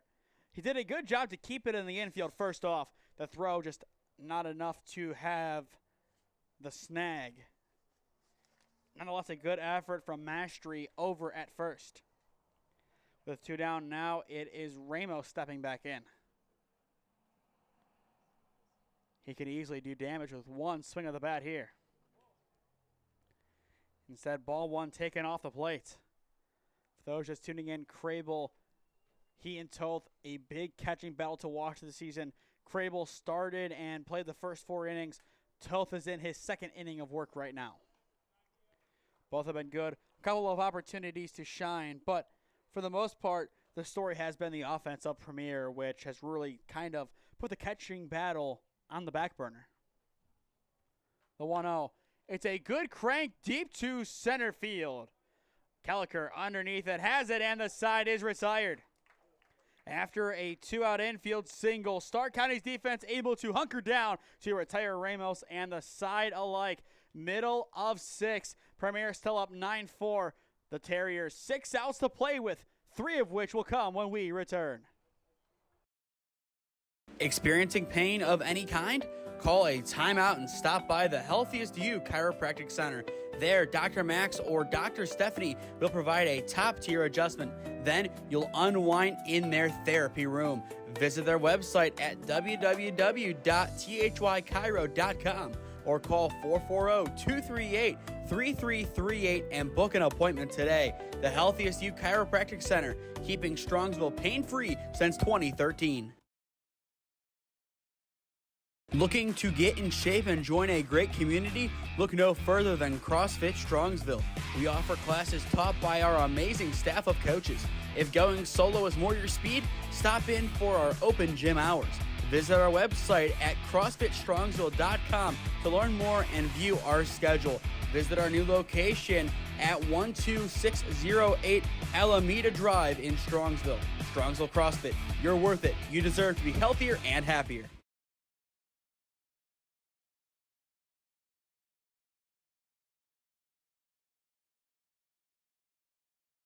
As we return to the action at Walsh University, if you or someone you know is a business owner looking to sponsor broadcasts in the Cleveland or Stark County area, contact me at one of those avenues on your screen, and I would love to work out a deal with you to promote the best of your business and your brand. Thank you again to the Healthiest You Chiropractic Center and CrossFit Strongsville for sponsoring today's broadcast, with the Healthiest You Chiropractic Center being our player of the game sponsor. So stay tuned at the end of this game after our final commercial break, where we will announce the winner of that award. Some defensive changes for Premier. It appears that we have a new first baseman, Marquise, now in. He will go to first. Ramos now shifts across the diamond to third, Because Gordon is now in the bullpen. so he will most likely come in to see this one out. And on top of that, he could now be the EH and still hit. But he would hit in his old spot. Bless you. Thank you. It's allergy season still, as we are in June, but pollen still at large this time of year. An immediate chop right back to the mound. Barber has it for a pitcher fielding play to begin the bottom of the 6th. It's a solid play. Not much more you could ask of Zach Barber on the bump. And now we might see a change, and we do. It is Braden Filozis. He was a sophomore at Lakeland this past season. He is looking for a new home as of right now. We will see where he ends up for the 2026 collegiate season. First pitch he sees is a strike, 0-1 the count. This is a battle that Lakeland saw in their season. One of the games against Tri-C, however, a big 32-0 win for the Triceratops. Their biggest win of the campaign. The 0-1 misses upstairs, 4-1. I'll give credit to Bogan behind the dish, hanging in. No substitution for him. He has caught now 5 1/3. And I expect him to stay in for the rest. Now 2-1 the count. Premier, they will have one last set of outs to work with in the top of the inning. Then Stark County will have 3 outs to work with to try and make a comeback late in the game. The 2-1, a good pop to left field, well in front of the warning track, getting underneath at his ankle, and he has it for out number 2. A simple F7 to the substitution. 2 up, 2 down. It should be DeZenzo. And based on the 8 on his back, it will still be Josh DeZenzo. A pop-out, a ground-out, and a sacrifice RBI to his name in this contest. But if Premier can get the Terriers in order, that will be big to end the 6th. The pitch from Barber. In there for strike 1. Zach Barber bringing his best stuff today out of the bullpen. Yeah, he's really looked good today. The question is, can he finish out this inning, and will he finish out the game? That pitch just a bit behind as it will skip past Bogan. Once again, Premier will play again tomorrow, most likely against Force, Ohio at 5 at John Carroll. As for the Stark County Terriers, their next game will be on Wednesday here against the Wayne Baseball Club in their inaugural game as a team in the WRCL. The 1-1. Just going to miss for ball 2. Now 2-1 the count. Good patience in the box by DeZenzo. We are now well over 2 hours in. 2 hours and 7 minutes to be exact. A little bit of a longer affair than expected, Cam. Yeah, you could definitely say that. I think we expected maybe 2 hours tops for this game. Either way, both sides just kind of prolonging this outing. 2 balls, 2 strikes. Barber, ready to go, deals. Unable to connect, and we are full. Still one more inning to go.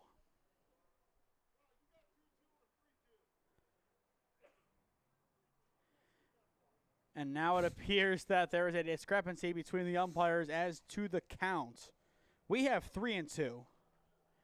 And I believe that is the official count. And there it is. Full count. DeZenzo looking to keep the inning alive. Barber looking to shut the door. Payoff is upstairs, and it is an elongated walk for Josh DeZenzo. 1 runner on, as this will bring in another pinch hitter, potentially one that we've seen so far in this game. Actually, no, it's a new one. It is Caden Mastry, the redshirt junior from Ashland. Ashland, a solid season. They made it to regionals with a 37-19 record, but losses to Indianapolis 7-3, the final in that one, and to number 8 Davenport 7-6, ended their season in the regional tournament. But a chance for Mastry, yet another returner for the Stark County squad to do some damage. And then in the on-deck circle, it goes to John Toth. First pitch runs inside for ball 1. But just a great start to the WRCL season. A lot of positives to take away from today's game, and just a lot of lessons really learned. And I think that will kind of lend itself to a good season overall. Pitch down low for ball 2. The question is, who will win it, and can anybody disrupt the Lumber Company on top? Is that what they needed to hit their stride in the regular season, or are they a team that, if they make it to the tournament, can make a big impact? 2-0 the count. The pitch from Barber. In there for strike 1. Cam, your thoughts on opening day? It's been a really fun game, honestly. This first WRCL game I've ever seen. Probably a little bit longer than I would have liked it for it to go. But, I mean, still, really good game by both sides. One of the longer ones that we have seen. 2-1 chopped at, no swing, it's 3-1. But a lot of offense, and usually the fun part is when 0-0 through 4, the pitching changes are made, and then somehow it ends up being like 10-6. That's the beauty of summer baseball. A lot of question marks and wild cards. The 3-1. Runner goes, and that's ball 4. 2 walks in a row. And now it's John Toth stepping in. What kind of power does he possess? Yeah, could possibly see it here. We might. This Coach Wisniewski telling Gordon to speed up down there. Won't see the change yet, but definitely could be seeing it soon. I think the leash is extended to Toth and nothing past. If somebody else steps in the box after Toth, I think we're going to see Barber's outing end for today. But that could always be subject to change, just depending on the game script. Keep in mind, still a 5-run game. If Stark County scores 3 here, or even 2, they have a chance to tie it up. They would still need a lot to go their way, but this game's not over. At one point, 9-1. An 8-run lead, now down to 5. Toth pops it towards Gordon in the bullpen. 1-1 the count. Maybe that's Toth's way of saying, speed it up. But John Toth, a freshman this past year at Ashland, saw minimal game time. He played in 1 total game, 0 for 2 on the year. The 1-1. A good pop deep to center field. Not deep enough for any damage as the play is made, retiring the side. And that's exactly what Premier needed. Some pressure put on by Stark County, but no run score. Yeah, I mean, just like you said, able to get a few runners on, but really nothing doing there. That could have definitely changed the finish of this game. 1 inning left to go here at Walsh University. Premier looking to hang on to their lead. 9-4 your score on SmeeSports. Experiencing pain of any kind? Call a timeout and stop by the Healthiest You Chiropractic Center. There, Dr. Max or Dr. Stephanie will provide a top-tier adjustment. Then you'll unwind in their therapy room. Visit their website at www.thychiro.com or call 440-238-3338 and book an appointment today. The Healthiest You Chiropractic Center, keeping Strongsville pain-free since 2013. Looking to get in shape and join a great community? Look no further than CrossFit Strongsville. We offer classes taught by our amazing staff of coaches. If going solo is more your speed, stop in for our open gym hours. Visit our website at CrossFitStrongsville.com to learn more and view our schedule. Visit our new location at 12608 Alameda Drive in Strongsville. Strongsville CrossFit, you're worth it. You deserve to be healthier and happier.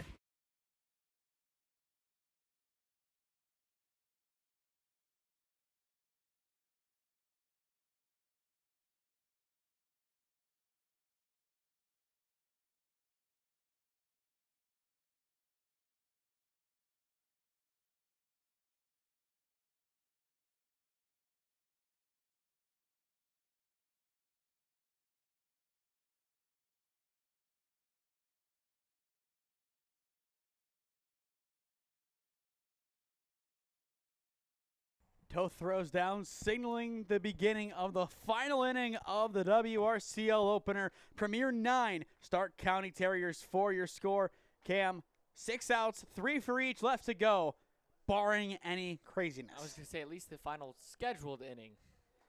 But we've seen a lot of craziness, and that is a good start to the 7th for Premier. It's a base knock for Bryce Bogan. After 3 consecutive groundouts, finally he finds some green grass in the outfield. Just a beautiful piece of hitting. We'll watch it back on the replay. A solid barrel and puts it in a good spot. And he will be ran for, it appears. I think that's Michael Samano.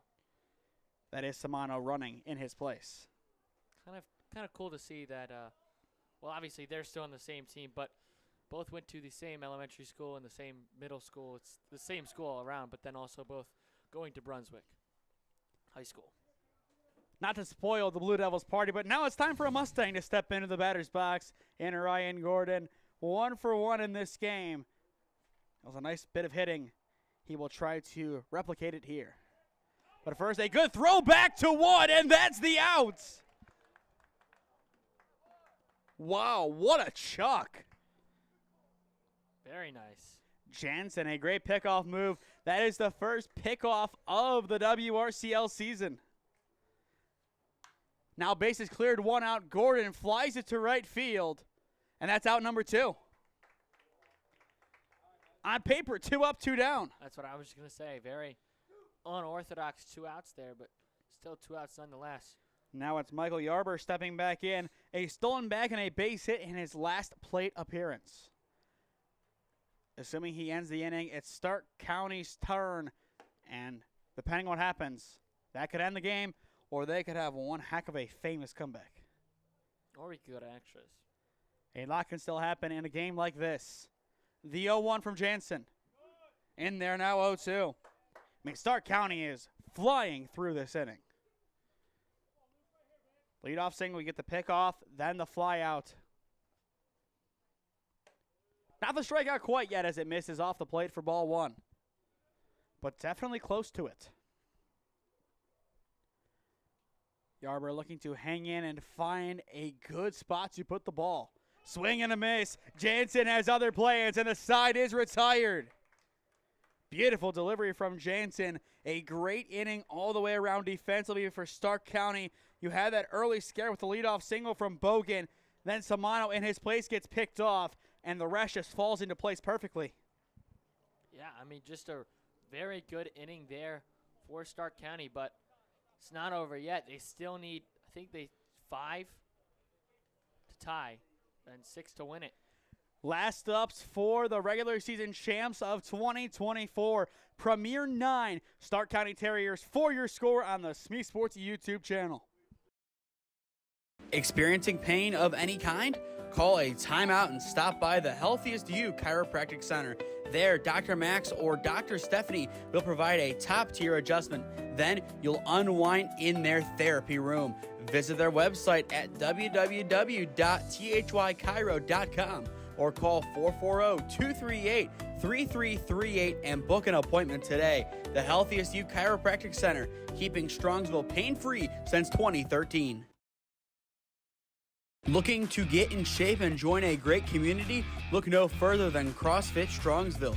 We offer classes taught by our amazing staff of coaches. If going solo is more your speed, stop in for our open gym hours. Visit our website at CrossFitStrongsville.com to learn more and view our schedule. Visit our new location at 12608 Alameda Drive in Strongsville. Strongsville CrossFit, you're worth it. You deserve to be healthier and happier. One final call to the bullpen has been made by Premier. It is Ryan Gordon on to try and nail down an opening day victory. 9-4 your score. Premier on top of Stark County. For those just joining us, he's Cameron Gazzo. I am Nathan Smee on the call for you live on the new home of the WRCL, the SmeeSports YouTube channel. Your official home as well for the OPL and Diamond League Championships, the Tim Lally Memorial Diamond League Tournament, the 965 Midwest Tournament Challenge Tournament games, and on top of that, the big one, the new home of the NABF World Series. A lot of new homes, plus once we get into high school again, home for a lot of local sports, and then once we hit December, NEO Youth League Christmas Classic, already preparing for that one. First pitch from Gordon is sky deep to left field. The play is made by Hinkle for out number 1. 1 up, 1 down. It's a quick start to the final frame. Tracked a long way back there and eventually did a little jump to make the catch, but out number 1 nonetheless. A few green trees out there for him, just unable to find them. Don't. Now it's Varney stepping in. 0 for 2 on the day. He walked his first time up, then struck out looking on each of his last 2 plate appearances. But Gordon looking for a simple way to end this game. Swing and a half chop. I think it's, okay. And there's the official decision. It's strike 1. On the appeal. I was going to say, it definitely looked like he went around, but. Varney looking to potentially turn on one here. In there for strike 2. 2 good pitches in a row from Gordon. 3 pitches in, all of which strikes. 2 strikes on Varney. Gordon looking for the punch out.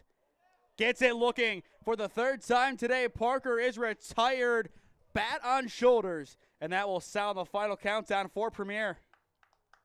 Very, very nice strikeout there. I mean, good offbeat, just really fell off the table right into the strike zone. We will watch it back before potentially the final at-bat of the game. It's just so beautifully placed by Gordon. It's perfectly in the zone, as you see on your screen. Not much better than that. Sempton, the last line of offense for Stark County, now steps in. It's strike 1 on the outside corner. Gordon wasting no time looking to nail down the victory. Premier did not beat Stark County all of last year, but a chance to do it from the get-go. Runs inside for ball 1. If Sempton is able to get on, we go back to the top of the order with Collins. Stark County needing 5 runs with a third of an inning to work with. 1-1 count. Gordon sets and fires. Chopped foul. Stark County down to their final strike. Can Ryan Gordon, out of nowhere really, get the final outs on the mound? I don't think this is where we thought the game was going. I don't think this was on our bingo cards for today. I don't think this was on Gordo's bingo card either. 1-2 the count. Can Ryan Gordon nail down the win? Not quite, just missing off the top corner. But a very challenging pitch thrown in from Gordon. Count now even on Sempton. 2 balls, 2 strikes. Gordon tries again.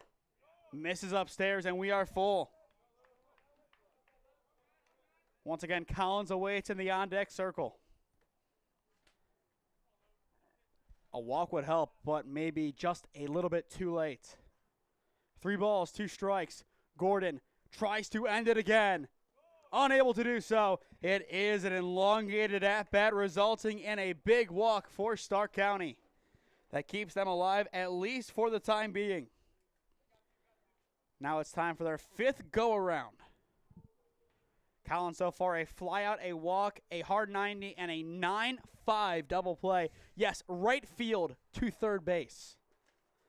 The pitch, upstairs for ball 1. As for Premier, no action in their bullpen. That's what you expect to see down the stretch. Especially with 1 out left. You ride or die with Gordon.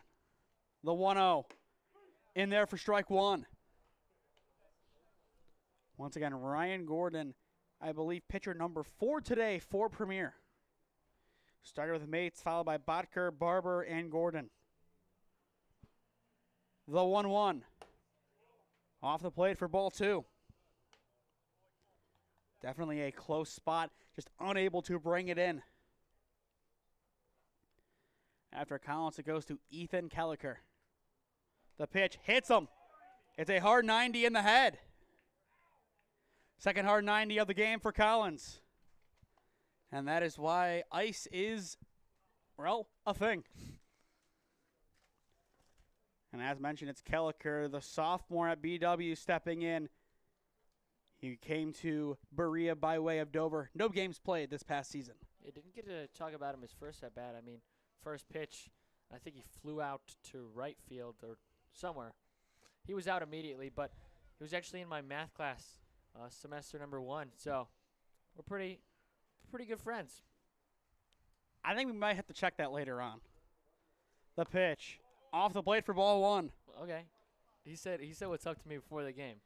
And I think if he keeps you here longer, you might have different words. Maybe. A 1-0 the count. It'd be the other Kelliker in the on-deck circle, but there will be someone in his place. The pitch. Up and out for ball 2. Stark County came so close to scoring a few times. If they would have, then the tying run would be in the on-deck circle, but that's just not the case. Yeah, and it looks like we are going to see a mound visit here.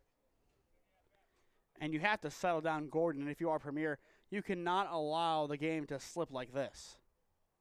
And I think they know that very well. And they're going to play this one safe, that if they think somebody else gives them a better chance to seal the deal, they're going to make that call, even if it's a tough call to make. You played how long now? Almost 2.5 hours. You don't want to close out the game on a sour note. You want to get the win, and if Gordon's their best guy, they're going to keep him in. And he might be. Forces the pop-up. Bogan behind the dish. Underneath it. Book it. Premier takes down the regular season champs from a year ago, the Stark County Terriers. 9-4 your final. What a way to end it. Whatever was said in that final mound visit must have really helped out Gordon. We will watch that one back. The story of the game, as it has been since the first pitch to now. Too much underneath. Yeah, we talked about it kind of just as the game was starting. Terriers kind of really were just getting underneath the pitches. And just like you said, to end the game, just too far underneath it. One final commercial break, then we will be back on to announce the Health ECU Chiropractic Center Player of the Game. Experiencing pain of any kind? Call a timeout and stop by the Healthiest You Chiropractic Center.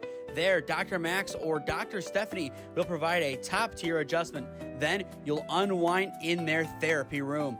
Visit their website at www.thychiro.com or call 440-238-3338 and book an appointment today. The Healthiest You Chiropractic Center, keeping Strongsville pain-free since 2013. Looking to get in shape and join a great community? Look no further than CrossFit Strongsville. We offer classes taught by our amazing staff of coaches. If going solo is more your speed, stop in for our open gym hours. Visit our website at CrossFitStrongsville.com to learn more and view our schedule. Visit our new location at 12608 Alameda Drive in Strongsville. Strongsville CrossFit, you're worth it. You deserve to be healthier and happier. Welcome back to Byrie Field on the campus of Walsh University. Premier 9, Stark County Terriers, for your final in the WRCL opener. Your player of the game, presented by the Health ECU Chiropractic Center, goes to none other than the 4-hitter, Quinn Marcus. 4 for 4, maybe 3 for 4, depending on how you score that infield single. Marcus had a great day. He was on our preview graphic for a reason. He's a big time player from Westminster. And when push came to shove today, he provided a big spark in the lineup. Yeah, I mean, any day that you can go 3 for 4, 4 for 4, whatever you want to call it. I mean, albeit they're 4 singles, but getting on base every time and able to get that RBI that third time around really helped push across another run for Premier and helped them out in today's win. Mates had a good outing, 2 strikeouts, 2 innings, no earned runs, and as well Ed Ramos. He had 2 hits, one of which opened up the scoring with an RBI double. First hit, that resulted in a run this season. It was a big one, and from that point forward, Premier didn't turn back. To stay up to date on all the games that we are covering, follow SmeeSports on Instagram and SmeeFest 2024 on Twitter, as well subscribe down below to the SmeeSports YouTube channel. Enable push notifications to be notified when we upload or go live. Trying to hit 4,000 subscribers by the end of this calendar year. So if you are new, go down below and subscribe. It costs nothing and greatly helps out our efforts here at SmeeSports. As well, check out our website at SmeeSports.com for some written content along with some other forms of media. As well, if you or someone you know is a business owner looking to sponsor broadcasts in the Cleveland or Stark County area, contact me at one of those avenues on your screen. I would love to work out a deal with you to promote the best of your business and your brand. Well, that'll do it from Walsh University. Premier takes home the opener 9-4 over the Stark County Terriers. He's been Cameron Regazzo. I am Nathan Smee saying so long from North Canton, and we will see you next time. This has been the WRCL on its new home, the SmeeSports YouTube channel. Thank you for watching. Have a good night, everybody.